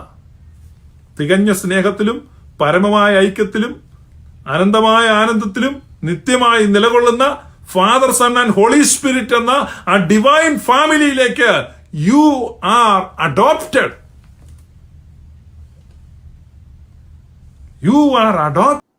അടിപൊളി മെസ്സേജ് ആയിരുന്നു. അപ്പോ എല്ലാരെയും ഞങ്ങൾ ഒന്നുകൂടി നമ്മുടെ ഗ്ലോറിയസ് ഗോസ്പലിന്റെ ക്യാമ്പിലേക്ക് ഇൻവൈറ്റ് ചെയ്യുകയാണ്. അപ്പൊ ഇങ്ങനത്തെ വളരെ ഇൻട്രസ്റ്റിംഗ് ടോപ്പിക്കുകൾ നമ്മൾ അവിടെ ഡിസ്കസ് ചെയ്യുന്നതായിരിക്കും. എല്ലാവർക്കും ഒരു വലിയ സ്വാഗതം. അടിച്ചു പൊളിക്കാം അവിടെ, അല്ലേ ശിവച്ച? 2 ദിവസം നിങ്ങൾ അടിച്ചു പൊളിക്കുക, ഞങ്ങളൊക്കെ പ്രായമായതല്ലേ. അപ്പൊ ഇതിനകത്ത് റോങ് മെസ്സേജ് എന്ന് പറഞ്ഞാൽ ഈ ട്രിനിറ്റിയുടെ അണ്ടർസ്റ്റാൻഡിംഗ് ആണ്. ഇപ്പൊ ദൈവത്തെ ആ ട്രിനിറ്റി ആയിട്ട് മനസ്സിലാക്കുക. ഇപ്പം ഇതിനകത്ത് ഇസ്ലാമിക സുഹൃത്തുക്കളുണ്ട്. അപ്പൊ അവർക്ക് ആ കാര്യത്തിൽ വലിയ വിയോജിപ്പാണ്. ദൈവം ഏകനാണ് എന്നാ പറയുന്നത്. അപ്പൊ ഏകനാണ് എന്നുള്ള ആ കോൺസെപ്റ്റ് ഇവർ തെറ്റായിട്ടാണ് മനസ്സിലാക്കുന്നത്. ഏകൻ. അപ്പൊ അതിനകത്തൊരു കാര്യം, ഉൽപ്പത്തി പുസ്തകത്തില് ദൈവം സൃഷ്ടിച്ചിട്ട് ദൈവം സകലതും നല്ലതാണെന്ന് കാണുന്നു. ആ അതെ സൂര്യനും ചന്ദ്രനും നക്ഷത്രങ്ങളും വെളിച്ചവും പുഴയും പക്ഷിയും മത്സ്യവും താഴ്വരകളും മലകളും മൃഗങ്ങളും മരങ്ങളും എല്ലാം നല്ലതെന്ന് കാണുക. Certificate good good good. Okay ഒരു സാധനം മാത്രം ദൈവം നല്ല അല്ലെന്ന് കണ്ടു. ഓക്കെ എന്താണെന്നറിയോ? നല്ല അല്ലെന്ന് കണ്ടു. ഏകനായിരിക്കുന്നത് നല്ലതല്ല. അപ്പൊ ഏകാന്തത നല്ലതല്ല. അല്ല. അപ്പം ദൈവം നല്ലവനാണോ അല്ലയോ? ദൈവം ഇച്ചിരി ദുഷ്ടനല്ലേ? ദൈവം ഇച്ചിരി ദേഷ്യമൊക്കെ ഉള്ള മനുഷ്യനല്ലേ? ദൈവം നല്ലവൻ. പാട്ടുണ്ട്, ദൈവം നല്ലവൻ എല്ലാവർക്കും ഇസ്രായേലിന്റെ കൺഫെഷൻ ആണ്, ദൈവം നല്ലവനാണ്. ഓക്കെ. അപ്പൊ ദൈവം പറയുന്നത് it is not good for man to be alone. അപ്പൊ ഒറ്റയ്ക്കിരിക്കുന്നത് നല്ലതല്ല. ഒറ്റയ്ക്കിരിക്കുന്നത് നല്ലതല്ല എന്ന് ഒറ്റയ്ക്കിരിക്കുന്ന ഒരാൾ പറയുമോ? ഒരിക്കലും ഇല്ല. അപ്പൊ ഈ ട്രിനിറ്റി വിരോധികളോടുള്ള ചോദ്യമാണിത്. ഒറ്റയ്ക്കിരിക്കുന്ന ഒരാള് ഒറ്റയ്ക്കിരിക്കുന്നത് നല്ലതല്ല എന്ന് പറയുമോ? അങ്ങനെ പറയുകയാണെങ്കിൽ ആ ആൾക്ക് സാരമായ കുഴപ്പമുണ്ട്. അതാണ് നമ്മുടെ തിയോളജി. അതാണ് ഇവിടെ ഈ സെബാസ്റ്റ്യൻ പുന്നക്കലും ഒക്കെ ഇരുന്ന് പഠിപ്പിക്കുന്ന ട്രിനിറ്റി വിരോധം. പക്ഷെ ഇപ്പൊ എന്നെ ഒരാള് വിളിച്ചിരുന്നു. അപ്പൊ പുള്ളി എന്റെ അടുത്ത് സംസാരിച്ചെന്ന് വെച്ചാൽ പുള്ളി ഒരു PPM ചർച്ചിൽ പോകുന്ന ഒരാളാണ്. അപ്പം പുള്ളി എന്നോട് ഇങ്ങനെ ചോദിച്ചു സഭയൊക്കെ വിടാൻ എന്താണ് കാരണം എന്നൊക്കെ പറഞ്ഞത്. ഞാൻ ചോദിച്ചു ഇങ്ങനെ ഉപദേശമാണ്, ദൈവം ആരാന്ന് അറിയത്തില്ല. അപ്പം പുള്ളി പറഞ്ഞു അയ്യോ ഞങ്ങളുടെ ദൈവം ട്രിനിറ്റേറിയൻ ഗോഡാണെന്ന് പറഞ്ഞു. ഞാൻ ചോദിച്ചു അപ്പൊ ഇവര് ദേഹം ദേഹി ആത്മാവെന്ന പോലെ ഇങ്ങനെ ഒരാളായിട്ടിരുന്ന് 3 രീതിയിൽ വന്നതാണോ അതോ മൂന്ന് പേരാണോ ചോദിച്ചു. അപ്പൊ തന്നെ ഉള്ളു അയ്യോ ദേഹം ദേഹി ആത്മാവ് പോലെ ദൈവം ഒറ്റ ഒരാളെ ഉള്ളെന്ന് പറഞ്ഞു. അപ്പൊ ഞാൻ പറഞ്ഞു ഇത് പൂച്ച സിംഹമാണെന്ന് വിചാരിച്ച് നടക്കുന്ന പോലെ ഉള്ളൂ എന്ന്. കാരണം ഇത് ആക്ച്വലി മോഡലിസം ആണ്. അപ്പം ഞങ്ങൾ ഇവർക്ക് തെറ്റിദ്ധാരണ ഈ ട്രിനിറ്റി ആണ് കറക്റ്റ് ക്രിസ്ത്യൻ ഡോക്ടറിൻ എന്ന് എവിടെയോ കേട്ടിട്ടുണ്ട്. പക്ഷെ ഇവരുടെ വിശ്വാസം എവിടെയോ മോഡലിസമാണ് കിടക്കുന്നത്. അപ്പൊ അത് കാരണം ഇവര് സ്വന്തമായിട്ട് അങ്ങ് വിശ്വസിക്കുക ഞങ്ങള് വിശുദ്ധ ജാതി വിശുദ്ധ പ്രജ എന്നൊക്കെ സ്വന്തമായിട്ട് ഞങ്ങൾ പ്രത്യേക ആൾക്കാരാണെന്ന് ഇങ്ങനെ വിചാരിക്കുന്ന പോലെ ഇത് ഇവരുടെ ഒരു ഇമാജിനേഷൻ ആണ് ഇവർ ട്രിനിറ്റേറിയൻസ് ആണെന്നുള്ളത്. അല്ലാതെ അതിൽ ഒരു സത്യവുമില്ല. അതേക്കുറിച്ച് ഈ വെളിപ്പാട് പുസ്തകത്തിൽ ഒരു വാക്യമുണ്ട്, തങ്ങൾ യഹൂദന്മാരല്ലാതിരിക്കെ യഹൂദന്മാർ എന്ന് കളവായി പറയുന്ന ചിലർ വരുന്നുണ്ട്. അപ്പൊ എന്ന് പറഞ്ഞാൽ തങ്ങൾ ട്രിനിറ്റേറിയൻസ് അല്ലാതെ തങ്ങൾ ട്രിനിറ്റേറിയൻസ് എന്ന് വിശ്വസിക്കുന്നവരുണ്ട്. അതെ. അപ്പൊ അതിനകത്ത് എനിക്ക് വേറൊരു ചോദ്യം ചോദിക്കാനുള്ളതെന്ന് വെച്ചാൽ ഇപ്പോ ഈ പിതാവ് തന്നെയാണല്ലോ പുത്രൻ അക്കോർഡിംഗ് ടു പെന്തക്കോസ്. പുത്രൻ തന്നെയാണ് പിതാവ്. അപ്പോ ഈ ഇപ്പം മധ്യാകാശത്തിലൊക്കെ കല്യാണം നടക്കുമെന്നൊക്കെ പറഞ്ഞല്ലോ. അപ്പൊ ഈ കല്യാണം കഴിക്കുന്ന പുത്രനല്ലേ? അപ്പൊ ഈ പുത്രൻ തന്നെയല്ലേ പിതാവ്? അപ്പൊ ഈ പിതാവാണോ ഈ മക്കളെ കല്യാണം കഴിക്കുന്നത്? അങ്ങനെയല്ല. അത് അവര് പറയുന്നത് ഇപ്പം ഒരാള് കളക്ടറാണ്. ഓക്കെ. അപ്പോൾ തന്നെ അയാള് വീട്ടില് ഒരു സ്ത്രീയുടെ ഹസ്ബൻഡാണ്. ഓക്കെ. അപ്പൊ ആ സ്ത്രീയെ സംബന്ധിച്ച് ഇയാള് ഹസ്ബൻഡാണ്, നാട്ടുകാരെ സംബന്ധിച്ച് അയാൾ കളക്ടറാണ്, ഇയാളുടെ മകളെ സംബന്ധിച്ച് ഫാദറാണ്. ഒരാളെ ഉള്ളൂ. അപ്പൊ അയാൾ ഫാദർ ആണോ കളക്ടറാണോ ഹസ്ബൻഡാണോ? ഓക്കെ. അപ്പൊ നമ്മളെ സംബന്ധിച്ച് ദൈവം പിതാവാണോ അതോ നമ്മുടെ ഹസ്ബൻഡ് ആണോ? അല്ല, ഇത് പെന്തക്കോസ്തുകാരുടെ ഉപദേശം, എന്റെ ഉപദേശമല്ല. അതാ ഞാനും ചോദിക്കുന്നത്. പെന്തക്കോസ്തുകാരനോടുള്ള ലോജിക്കാണ് ഞാനും ചോദിക്കുന്നത്. ഇപ്പം ജസ്ലിൻ നിങ്ങളുടെ അടുത്തായിട്ട് കാണുന്ന ഒരു പെന്തക്കോസ്തുകാരനോട് ചോദിക്കുക, ഉത്തരം കിട്ടിയിട്ടില്ല. അപ്പൊ എന്നോട് ഇങ്ങനെ സിംഹോളജി ഒക്കെയാ പറയുന്നത്. എന്നോട് ഒരു പെന്തക്കോസ്തുകാരൻ പറഞ്ഞതാണ് ട്രിനിറ്റി ഇതാണ്. എന്നോട് പറഞ്ഞു ഇങ്ങനെയാണ്, ഒരാളെ ഉള്ളൂ, ഈ ആള് തന്നെയാണ്, ഇയാൾക്ക് ഫാദറാണ്, ഇയാള് സണ്ണാണ്, അയാളുടെ അമ്മയുടെ സണ്ണാണ്, മകളുടെ അപ്പനാണ്, സ്ത്രീയുടെ ഭർത്താവാണ്. അപ്പൊ ഞാൻ അങ്ങേരോട് ചോദിച്ചു, അപ്പൊ ഇയാൾ ആ രാജ്യത്തെ കളക്ടർ ആണെങ്കിൽ നാട്ടുകാർക്ക് കളക്ടർ ആണല്ലോ, അപ്പൊ 3 ട്രിനിറ്റി അല്ലല്ലോ, 4ാമതൊരു പൊസിഷൻ വന്നില്ലേ? പിന്നെ അങ്ങനെ 900 പൊസിഷൻ വരാമല്ലോ. അയാള് അവിടെ ഒരു ക്ലബ് ഉണ്ടെങ്കിൽ ആ ക്ലബിന്റെ സെക്രട്ടറി ആണ്, അയാൾ സെക്രട്ടറി അല്ലേ?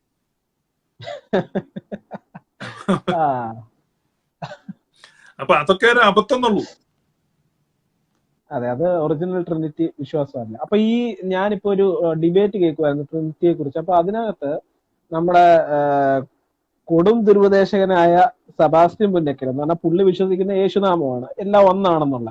അപ്പൊ ഈ യേശുനാമക്കാരും മോഡലിസംകാരും തമ്മിലുള്ള ഡിബേറ്റ് ആണ്. പക്ഷെ പേരിട്ടേക്കുന്നത് ട്രിനിറ്റി വേഴ്സസ് വണ്ണസ് എന്നാണ്.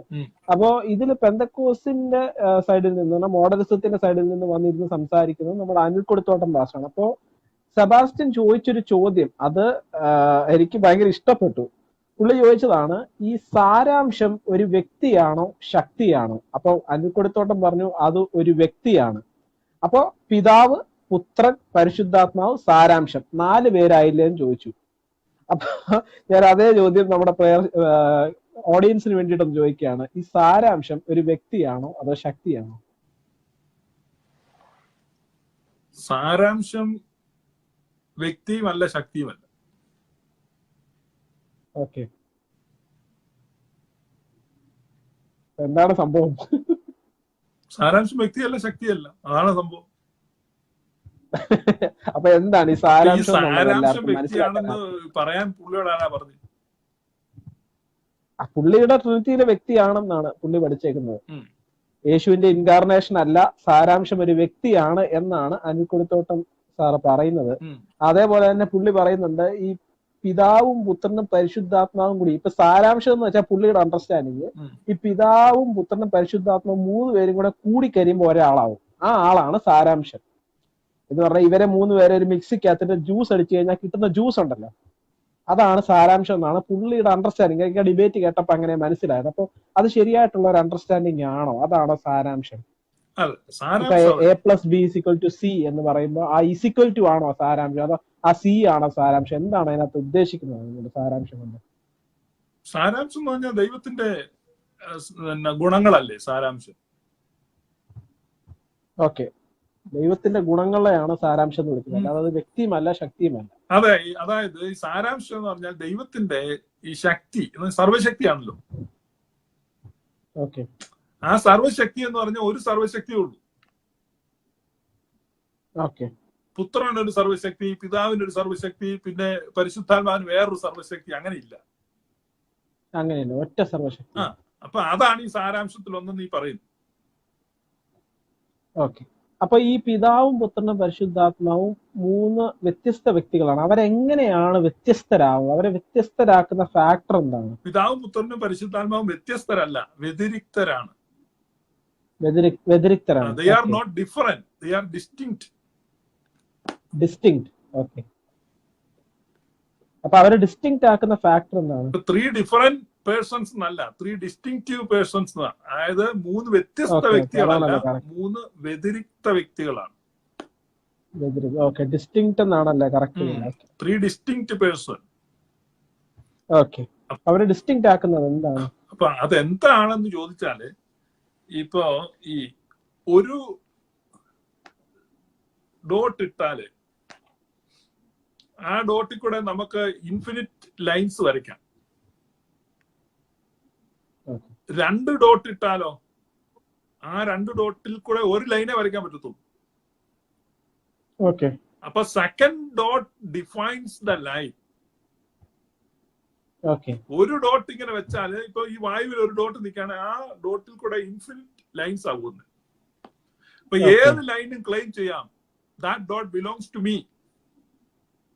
ഓക്കെ, ഓക്കെ, 2 ഡോട്ട് വന്നു കഴിഞ്ഞാൽ only 1 line can claim that these 2 dots belongs to. Okay, അപ്പൊ അതുകൊണ്ട് 2 points defines a line.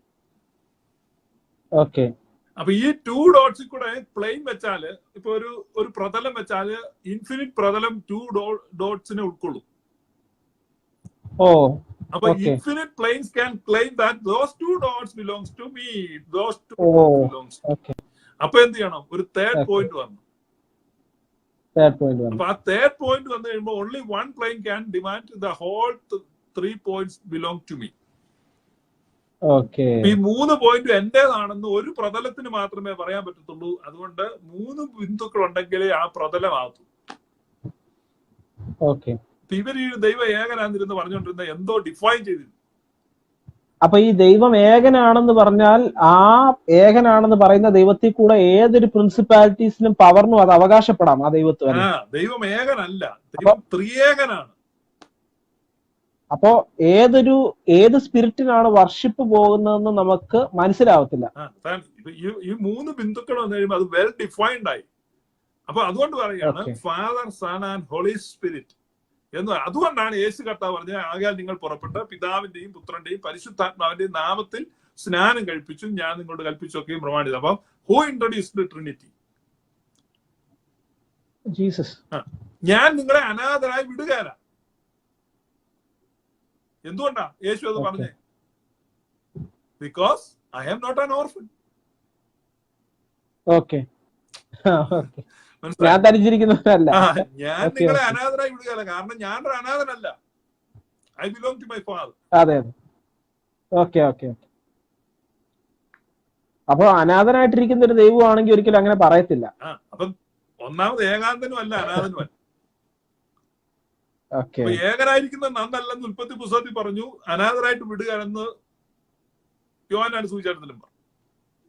പക്ഷെ നമ്മൾ അതേസമയം ഈ അപ്പോസ്തല പ്രവൃത്തികളിലൊക്കെ സ്നാനം യേശുക്രിസ്തുവിന്റെ നാമത്തിലുള്ള സ്നാനം എന്നുള്ള പല ആരോപണങ്ങളുണ്ട്. അപ്പൊ അതിനെക്കുറിച്ച് എന്താണ് നമുക്ക് വ്യക്തമാക്കാൻ പറ്റുന്നത്?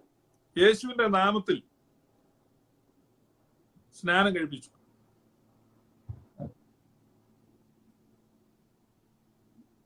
അതിപ്പം നമ്മള് ഇപ്പം ഒരാൾ പറയാണ്, നീ ആ തോമാച്ചന്റെ കടയിൽ നിന്ന് ഒരു പഴം മേടിച്ചു തന്നു പറയാം. അപ്പൊ എളുപ്പത്തിന് പറയുന്ന, പക്ഷെ ആ തോമാച്ചന്റെ പേര് അങ്ങനെയല്ലല്ലോ. പക്ഷെ നമ്മൾ തോമാച്ചന്റെ പേരില് ഒരു വസ്തു ആധാരം എഴുതുകയാണെങ്കിൽ അങ്ങനെയാണ് എഴുതുന്നത്. അല്ല, അപ്പൊ അത് ഒരു സംസാര ഭാഷയാണ്. സംസാര ഭാഷ. അതേപോലെ തന്നെ അതിന്റെ വേറൊരു എക്സ്പ്ലനേഷൻ ഞാൻ കേട്ടിട്ടുള്ളത്, യേശുക്രിസ്തുവിന്റെ പിതാവിന്റെയും പുത്രന്റെയും പരിശുദ്ധാത്മാവിന്റെ നാമത്തിൽ സ്നാനം കഴിപ്പിക്കുക എന്നുള്ളത് സ്നാനം നടത്തുന്നവർക്കുള്ള ഉപദേശവും, യേശുക്രിസ്തുവിന്റെ നാമത്തിൽ സ്നാനം ഏൽക്കുക എന്നുള്ളത് സ്നാനം എടുക്കുന്ന ആൾക്കാർക്കുള്ള ഇൻസ്ട്രക്ഷനുമാണെന്നാണ്. അപ്പൊ അതിനെക്കുറിച്ച് അതൊക്കെ ചുമ്മാ അത് ഇത്രേ ഉള്ളെന്ന്. യേശുക്രിസ്തു ഈ നാമം എന്നുള്ളതിനെ പറ്റിയുള്ള ഒരു തെറ്റായ ധാരണ. നാമം എന്നാൽ പേരെന്നുള്ള ഇന്നത്തെ നമ്മുടെ കോൺസെപ്റ്റ് അല്ല. ഓക്കെ, പേര് ഈ നമ്മൾ നാമം എന്ന് പറഞ്ഞാൽ അധികാരം എന്നാണ് അർത്ഥം. ഓക്കെ, കാരണം അധികാരം. നീ എന്ത് അധികാരത്തിൽ, യോഹന്നാന്റെ സ്നാനം എന്ത് അധികാരത്തിലാണ് യേശു ചോദിക്കുക? സ്വർഗത്തിൽ നിന്നാണോ അതോ സ്വയമായിട്ടാണോ? അപ്പൊ പരീശന്മാര് തമ്മിൽ ആലോചിച്ചു, സ്വർഗത്തിൽ നിന്നല്ല എന്ന് സ്വർഗത്തിൽ നിന്നാണെന്ന് പറഞ്ഞാൽ പിന്നെ അവനെ അംഗീകരിക്കാൻ തന്നെ ചോദിക്കും. സ്വർഗത്തിൽ നിന്നല്ലെന്ന് പറഞ്ഞാൽ ഈ ആളുകളെല്ലാം യോഹന്നാൻ പ്രവാചകൻ, അവരെല്ലാം നമുക്ക് എതിരാകും. അപ്പൊ നമ്മള് അങ്ങനെ ഈ പരീശന്മാർ യേശുവിന്റെ ഒരു ചോദ്യത്തിൽ കുഴയുന്നു. അപ്പൊ ഈ ചോദ്യം എന്നതാ? അപ്പൊ സ്നാനം ഏത് അധികാരത്തിലാണ്? അപ്പൊ സ്നാനം നടത്തണമെങ്കിൽ അതോറിറ്റി വേണം, അധികാരം വേണം. അപ്പൊ ഈ ഒനോമ എന്ന ഈ നാമം എന്ന് പറഞ്ഞാൽ അധികാരം എന്നാണ് അർത്ഥം. അപ്പോൾ എന്റെ നാമത്തിൽ ഒരു കുഞ്ഞിനെ സ്വീകരിക്കാന്ന് പറഞ്ഞാൽ യേശുക്രിസ്തുവിന്റെ നാമത്തിൽ എടുക്കുന്നെന്ന് പറഞ്ഞെടുക്കണമെന്നല്ല. യേശുവേ എന്ന് പറഞ്ഞ് എടുക്കണമെന്നല്ല, അധികാരത്തിൽ ഉള്ളതാണ് അധികാരം. അപ്പം അതോറിറ്റി ഗിവൺ. അപ്പൊ ഈ അതോറിറ്റി എന്ന് പറഞ്ഞാൽ എന്താണ്? ഫാദർ, സൺ ആൻഡ് ഹോളി സ്പിരിറ്റിന്റെ അതോറിറ്റി. അപ്പൊ ഈ അതോറിറ്റി ഉള്ളത് ചർച്ചിനല്ലേ? അതൊരു വ്യക്തിക്ക് കിട്ടുന്ന അധികാരമാണോ? സഭയുടേതാണ് അധികാരം. കാരണം എഫേസ്യൻസ് പറയുന്നത് തന്റെ ശരീരമായ സഭയ്ക്ക് ആ അധികാരം കൊടുത്തിരിക്കുന്നു എന്നാണ്. ആ അധികാരത്തിൽ ഒന്നാമത് ഇത് അഡോപ്ഷൻ. ഒരു ഫാമിലിക്ക് മാത്രമേ അഡോപ്റ്റ് ചെയ്യാൻ പറ്റത്തുള്ളൂ, ചിൽഡ്രൻ ആയിട്ട്. ഒരു സിംഗിൾ പേഴ്സണ് ഒരാളെ സ്ലേവ് ആയിട്ട് അപ്പോയിന്റ് ചെയ്യാൻ പറ്റും. പെട്ടി ചുമക്കുന്ന പയ്യനായിട്ട്, ഒരു പയ്യനായിട്ട്. അപ്പൊ ഒരു ചെക്കൻ. അപ്പൊ അതുകൊണ്ട് സിംഗിൾ ഗോഡിന്റെ അനുയായികൾ അടിമകളാണ്, ട്രൈയൂൺ ഗോഡിന്റെ അനുയായികൾ മക്കളാണ്. അത് മുസ്ലിംസിനെ സംബന്ധിച്ച് അവർ വളരെ ക്ലിയർ ആയിട്ട് പഠിപ്പിക്കുന്നുണ്ട്, അവർ അടിമകളാണെന്ന് അവർ പഠിപ്പിക്കുന്നുണ്ട്. അപ്പൊ നിങ്ങളൊരു if you follow A single God, നിങ്ങൾ വിശ്വസിക്കാണ് നിങ്ങളുടെ ദൈവം ഒരാളാണെന്ന് വിശ്വസിച്ചാൽ നിങ്ങൾ വലിയ കുഴപ്പത്തിലാണ്. കാരണം നിങ്ങൾ എന്താണ്? ദാസന്മാരാണ്, അടിമകളാണ്. അപ്പൊ യഹൂദന്മാരെ സംബന്ധിച്ച് യഹൂദന്മാർ ചിന്തിച്ചുകൊണ്ടിരുന്നത് ദൈവം ഏകനാണ്, ദൈവം ഏകനും അവർ ദാസന്മാരും അവർ ചിന്തിച്ചുകൊണ്ടിരുന്നത്. ആ ദാസ്യത്വത്തിന്റെ ആത്മാവിനെ മാറ്റി എന്ന് പറഞ്ഞാൽ ആ കോൺസെപ്റ്റിനെ മാറ്റി. അതാണല്ലേ ഈ ദാസ്യത്വത്തിന്റെ ആത്മാവിനെ മാറ്റി എന്ന് പറയുന്നത്. ട്രിനിറ്റേറിയൻ അണ്ടർസ്റ്റാൻഡിങ് വന്നു എന്ന് അതിന്റെ അർത്ഥം, അല്ലാതെ ഇവന്മാർ വിചാരിക്കുന്ന പോലെയാണ്. ഒരു സ്ലേവ് ആയിട്ടിരിക്കുന്ന അവസ്ഥയിൽ നിന്ന് ഒരു പുത്രന്റെ അധികാരം കിട്ടിയെന്ന് പറയുമ്പോൾ സ്ലേവിന്റെ മാസ്റ്റർ ഒരാളേ ഉള്ളൂ, ഒരാൾക്കേ മാസ്റ്റർ ആവാൻ പറ്റത്തുള്ളൂ. പക്ഷെ ഒരു ഫാമിലിയിലെ അംഗമാകണമെങ്കിൽ അവിടെ ഒരു ഫാമിലി ഓൾറെഡി വേണം. മകനാണെങ്കിൽ ഫാമിലി. അപ്പൊ ആ ട്രയൂൺ ഫാമിലിയിൽ ഇത് ക്രിസ്ത്യൻ തിയോളജിയാണ്. ഈ നോൺ ക്രിസ്ത്യൻസിന് മനസ്സിലാകത്തില്ല. ഈ സെബാസ്റ്റിനെ ട്രിനിറ്റി വിശ്വസിക്കാത്ത ആൾക്കാര് ക്രിസ്ത്യൻസ് അല്ല എന്ന് തന്നെ തീർത്ത് പറയാൻ പറ്റുമോ? They are not true Christians. They are Christian. അങ്ങനെയാണെങ്കിൽ പിന്നെ ജൂ ആയിട്ട് നിന്നാ മതിയായിരുന്നല്ലോ. ഏകനായ ദൈവത്തെ വിശ്വസിക്കുക എന്ന് പറഞ്ഞാൽ ജൂ ആണ്. അപ്പൊ അവിടെ റൂൾസ് ഉണ്ട്, നിയമങ്ങളുണ്ട്. നിങ്ങളുടെ ഫാമിലിയുടെ ഭിത്തിയിൽ ആരെങ്കിലും നിയമങ്ങൾ എഴുതി വെക്കൂ? ഇല്ല. കാരണം അത് ലവ് ആൻഡ് റിലേഷൻഷിപ്പാണ്. ലവ് ആൻഡ് റിലേഷൻഷിപ്പാണ്. കാരണം നമ്മൾ അവിടെ ഒരു കാര്യം ചെയ്യാതിരിക്കുന്നത് ശിക്ഷയെ ഭയന്നിട്ടല്ല, ഇത് എന്റെ അപ്പന്റെ ഹൃദയത്തെ വേദനിപ്പിക്കുമോ അല്ലെ അമ്മയുടെ ഹൃദയത്തെ വേദനിപ്പിക്കുമോ, അപ്പൊ ആ റിലേഷൻഷിപ്പാണ്. അപ്പൊ അതുകൊണ്ട് ആ റിലേഷൻഷിപ്പിൽ ഔട്ട് ഓഫ് ദാറ്റ് ലവ് നമ്മൾ എന്ത് ചെയ്യുന്നു? ഈ കമാൻഡ്മെന്റ്സ് കീപ്പ് ചെയ്യുന്നു. പക്ഷെ നമ്മളൊരു കമാൻഡ്മെന്റ്സ് രണ്ട് രീതിക്ക് കീപ്പ് ചെയ്യാം. ഒന്ന് ഭയത്തിൽ നിന്നും കീപ്പ് ചെയ്യാം, ഒന്ന് സ്നേഹത്തിൽ നിന്നും കീപ്പ് ചെയ്യാം. അപ്പൊ ഈ ദാസൻ എന്ന് പറഞ്ഞു കഴിഞ്ഞാൽ അവന് അടി കിട്ടുമെന്ന് ഓർത്തും പിന്നെ പ്രതിഫലം കിട്ടണമല്ലോ എന്ന് ഓർത്തും കൂലി കിട്ടണമല്ലോ അല്ലെങ്കിൽ അടി കിട്ടുമല്ലോ, ഈ രണ്ട് കാര്യങ്ങളാണ്. അപ്പൊ അതിന് നമുക്കൊരു പാട്ടുണ്ടല്ലോ, പ്രതിഫലം തന്നിടുവാൻ യേശുനാഥൻ വന്നിടുവാൻ. പ്രതിഫലം തരും എന്നുള്ള ഒരു പ്രതീക്ഷ നല്ലതാണ്, പക്ഷേ ആ റിലേഷൻഷിപ്പ് പോയില്ലേ? അത് പോയി.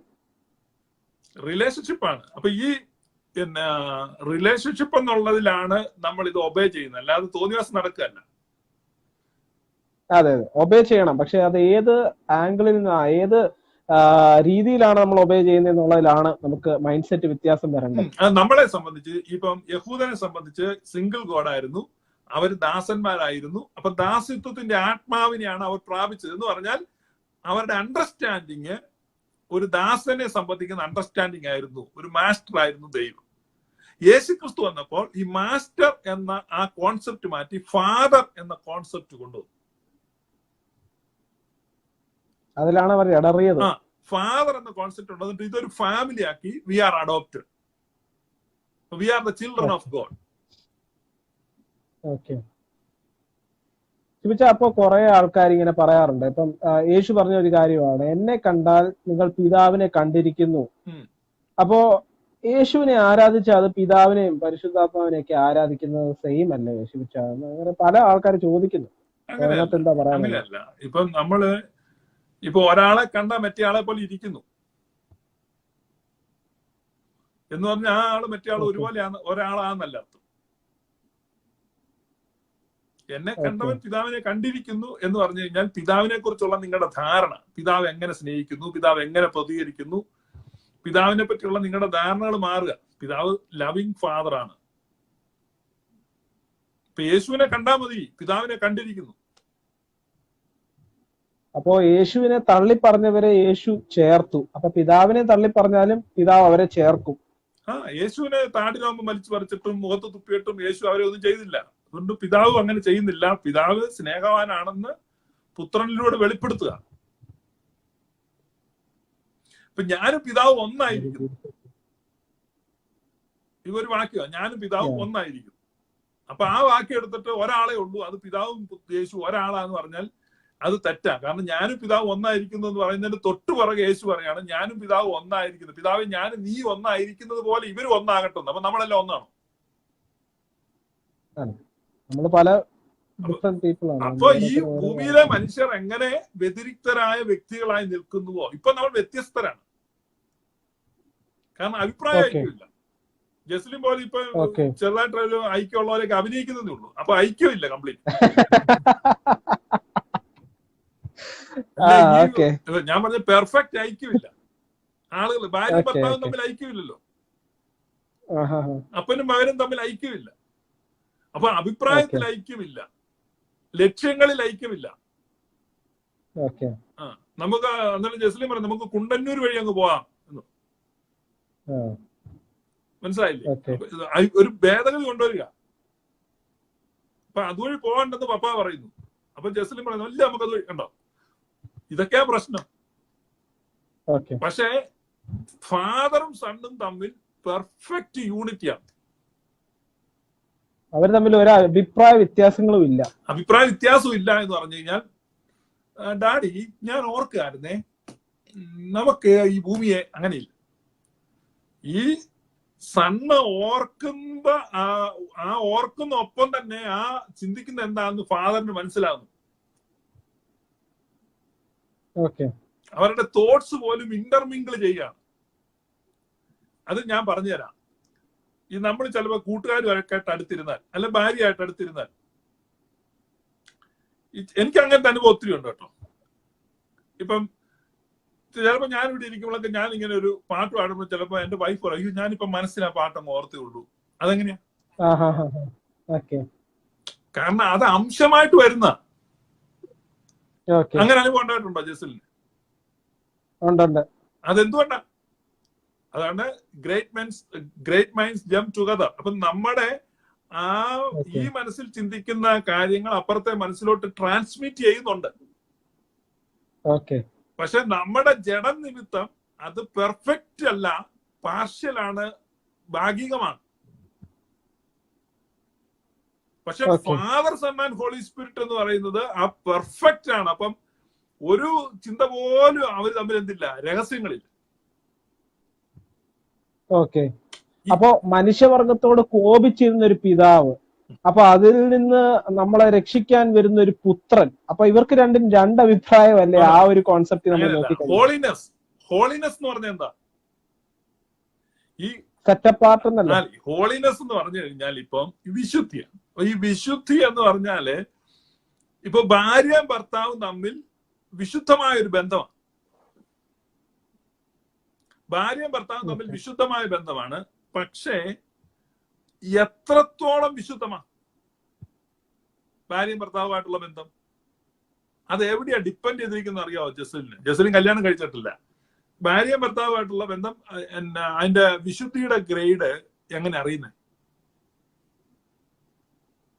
No idea. അറിവുള്ള ആൾക്കാർ പറയുക എന്തുമാത്രം സീക്രട്ട് ഉണ്ടെന്നുള്ളത്. അപ്പൊ ഭാര്യ അറിയാത്ത എത്ര സീക്രട്ട് ഇയാൾക്കുണ്ടോ, അല്ലെ ഇയാൾ അറിയാത്ത എത്ര സീക്രട്ട് ഭാര്യക്കുണ്ടോ, അത്രമാത്രം അവരുടെ റിലേഷൻഷിപ്പ് എന്തല്ല, വിശുദ്ധമല്ല, ട്രാൻസ്പെറന്റ് അല്ല. വിശുദ്ധം. അപ്പം ഈ റിലേഷൻഷിപ്പിലെ വിശുദ്ധി വർദ്ധിക്കുന്ന എങ്ങനെയാന്ന് വെച്ച് കഴിഞ്ഞാൽ രഹസ്യങ്ങൾ ഇല്ലാതെ ആകുന്നതിലൂടെയാണ്. റിലേഷൻഷിപ്പാ. അപ്പൊ ഈ ഒരു സ്ത്രീയെ വിവാഹം കഴിച്ചു. അപ്പൊ ഇവള് ഇങ്ങനെ ഈ ഉടുപ്പും എല്ലാം ഇട്ടു ഇങ്ങനെ നിൽക്കുന്നു, ഇവൻ കോട്ട് സ്യൂട്ട് ഇട്ട് നിൽക്കുന്നു, സ്റ്റേജെ കല്യാണം കഴിക്കുന്നു. പക്ഷെ അവര് ബെഡ്റൂമിൽ ചെന്ന് കഴിയുമ്പോൾ അവരുടെ വസ്ത്രങ്ങൾ മാറ്റുകയാണ്. എന്ത് വസ്ത്രങ്ങൾ മാറ്റുന്നത്? രഹസ്യങ്ങൾ അനാവരണം ചെയ്യാം. ഫിസിക്കൽ സീക്രട്ടേ അനാവരണം ചെയ്യുന്നുള്ളൂ. അങ്ങനെ അവര് സെക്ഷുവൽ യൂണിയനിലേക്ക് വരികയാണ്. പക്ഷെ അവര് ഇമോഷണൽ യൂണിയനിലും മെന്റൽ യൂണിയനിലും വരുന്നില്ല.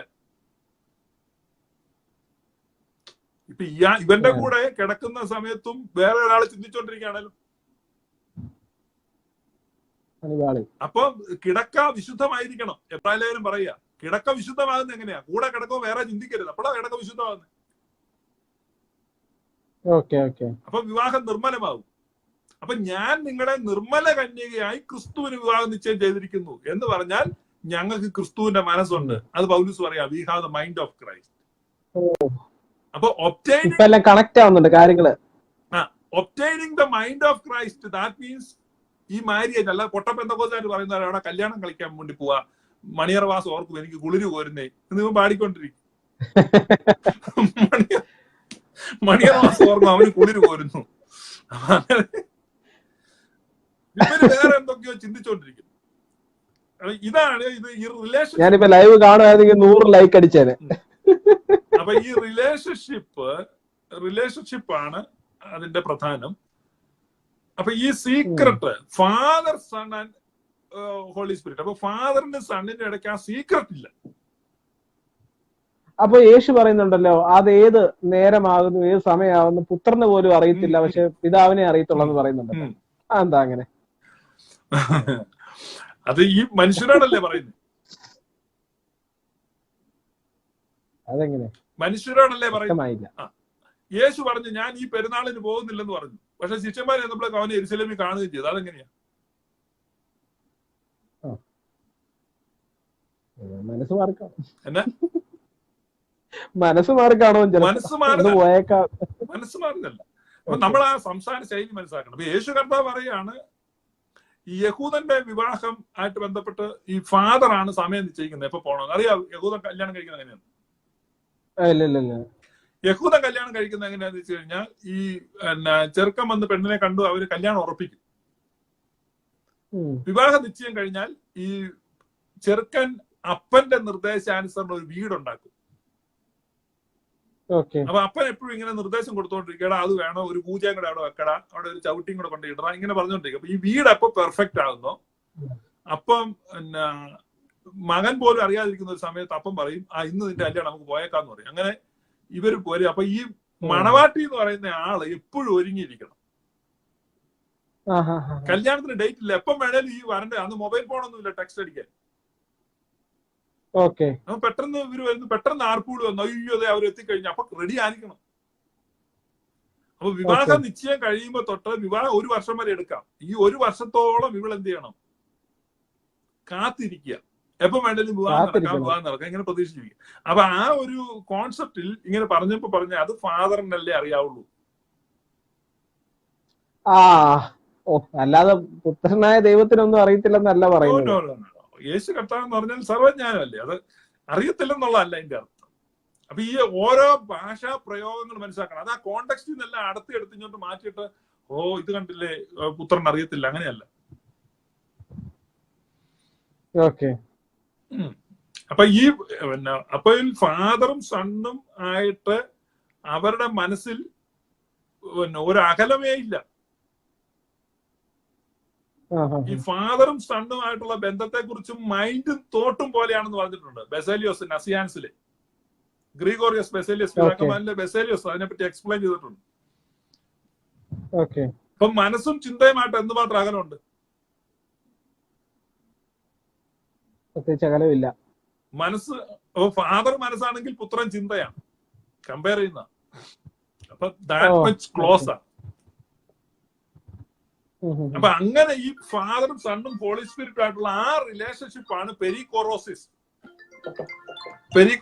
എന്ന് വിളിക്കുന്നത്. അപ്പൊ വേറെ പല ആൾക്കാർക്കും ഉള്ള ഒരു സംശയം എന്ന് വെച്ച് കഴിഞ്ഞാല്, ഈ പിതാവും പുത്രനും പരിശുദ്ധാത്മാവും നിത്യമായി അവര് അങ്ങനെ തന്നെ നിലകൊള്ളുന്നതാണോ, അത് ഒരു സമയമായപ്പോൾ പിതാവിൽ നിന്നും പുറപ്പെട്ട പുത്രനും പിന്നെ ഈ പുത്രനിൽ നിന്നും പിതാവിൽ നിന്നും പുറപ്പെട്ട പരിശുദ്ധാത്മാവുമാണ്? അപ്പൊ ഒരു ടൈം ഫ്രെയിം കഴിഞ്ഞിട്ട് സംഭവിക്കുന്ന ഒരു കാര്യമാണോ, അതോ is it like that from the beginning itself? ഈ ഒരു ചോദ്യത്തിനുള്ള ഉത്തരം പറഞ്ഞാൽ നിർത്തുക.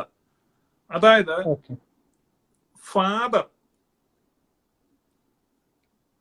ദൈവത്തെ കുറിച്ച് പറയുമ്പോൾ God is immutable. Attributes of God ആണ്. അപ്പൊ ആട്രിബ്യൂട്ട്സ് ഓഫ് ഗോഡിൽ ഒന്നാണ് ഗോഡ് ഈസ് ഇമ്മ്യൂട്ടബിൾ എന്ന് പറഞ്ഞാൽ ദൈവത്തിന് മാറ്റം വരുന്നില്ല, മ്യൂട്ടേഷൻ ഉണ്ടാകത്തില്ല. ഇമ്മ്യൂട്ടബിലിറ്റി ഓഫ് ഗോഡ്, ഗതിഭേദത്തിലുള്ള ആച്ഛാദനത്തിന് വിധേയമാണ്. ദൈവം പിതാവാണെങ്കിൽ ദൈവം ആദ്യം മുതൽ പിതാവാണ്, നിത്യപിതാവ്, ഇറ്റേണൽ ഫാദർ. അപ്പൊ ഇറ്റേണൽ ഫാദർ എന്ന് പറഞ്ഞാൽ ദൈവം ഇടയ്ക്ക് ഒരു സമയത്ത് ഫാദർ ആയി, അപ്പൊ പെട്ടെന്ന് ലഡു എല്ലാം വിതരണം ഞാനൊരു അപ്പനായി എന്നെല്ലാം പറഞ്ഞു. അപ്പൊ അങ്ങനെയല്ല. അപ്പൊ ദൈവം ഫാദറാന്ന് പറഞ്ഞു കഴിഞ്ഞാൽ ദൈവം എന്നെല്ലാം ഉണ്ടോ അന്നെല്ലാം ദൈവം ഫാദറാണ്. അപ്പം without having a son no one is known as a father. അപ്പൊ ദൈവം എന്നെല്ലാം ഫാദർ ആണോ അന്നെല്ലാം സണ്ണുണ്ട്, സണ്ണുള്ളതുകൊണ്ടാണ് ഫാദർ ആകുന്നത്. അപ്പൊ ഗോഡ് ഈസ് ഇറ്റേണൽ ഫാദർ, അപ്പൊ son is eternal son. So God Yeah. is eternally Okay. Father, and Son is also eternally Son. Eternally Son. നിത്യപുത്രൻ, അതാണ് നിത്യപുത്രത്വം. Okay. അപ്പൊ പിതാവ് Okay. എന്നെല്ലാം ഉണ്ടോ അന്നെല്ലാം പുത്രനും ഉണ്ട്, പുത്രൻ എന്നെല്ലാം ഉണ്ടോ അന്നെല്ലാം ഫാദറും ഉണ്ട്. അപ്പൊ പുത്രൻ ഉള്ളതിന് ഒരു മിനിറ്റ് മുമ്പ് പോലും ഫാദർ ഇല്ല. അപ്പൊ പിതാവിന് മുമ്പ് പുത്രനില്ല, പുത്രന് മുമ്പ് പിതാവും ഇല്ല. Okay. അപ്പൊ ആത്മാവിനെ കുറിച്ച് പറയുമ്പോൾ എബ്രായ ലേഖനം 7-ാം അധ്യായത്തിൽ പറയുന്നത് എറ്റേണൽ സ്പിരിറ്റ്, നിത്യാത്മാവ്. നിത്യാത്മാവ്. ഓക്കെ. അപ്പൊ 3 പേരുടെ നിത്യത്വം തുല്യമാണ്. അതാണ് സമനിത്യരും സമതുല്യരും. Coeternal and coequal, അതാണ് Trinity. Coeternal and coequal, father, son and holy spirit. അത് സമതുല്യരും സമനിത്യരുമായി പിതാവും പുത്രനും പരിശുദ്ധാത്മാവും. Okay. That's a great answer. Thanks a lot. അതെ, അതാണ് നമ്മൾ എപ്പോഴും പറയുന്നത്. തികഞ്ഞ സ്നേഹത്തിലും പരമമായ ഐക്യത്തിലും അനന്തമായ ആനന്ദത്തിലും നിത്യമായി നിലകൊള്ളുന്ന പിതാവും പുത്രനും പരിശുദ്ധാത്മാവും എല്ലാ കേൾവിക്കാർക്കും പരിശുദ്ധ തൃത്വത്തിന്റെ കൃപയും കരുണയും കടാക്ഷങ്ങളും സഹവാസവും ഉണ്ടായിരിക്കട്ടെ എന്ന് ആശംസിക്കുന്നു. May God bless you. Thank you.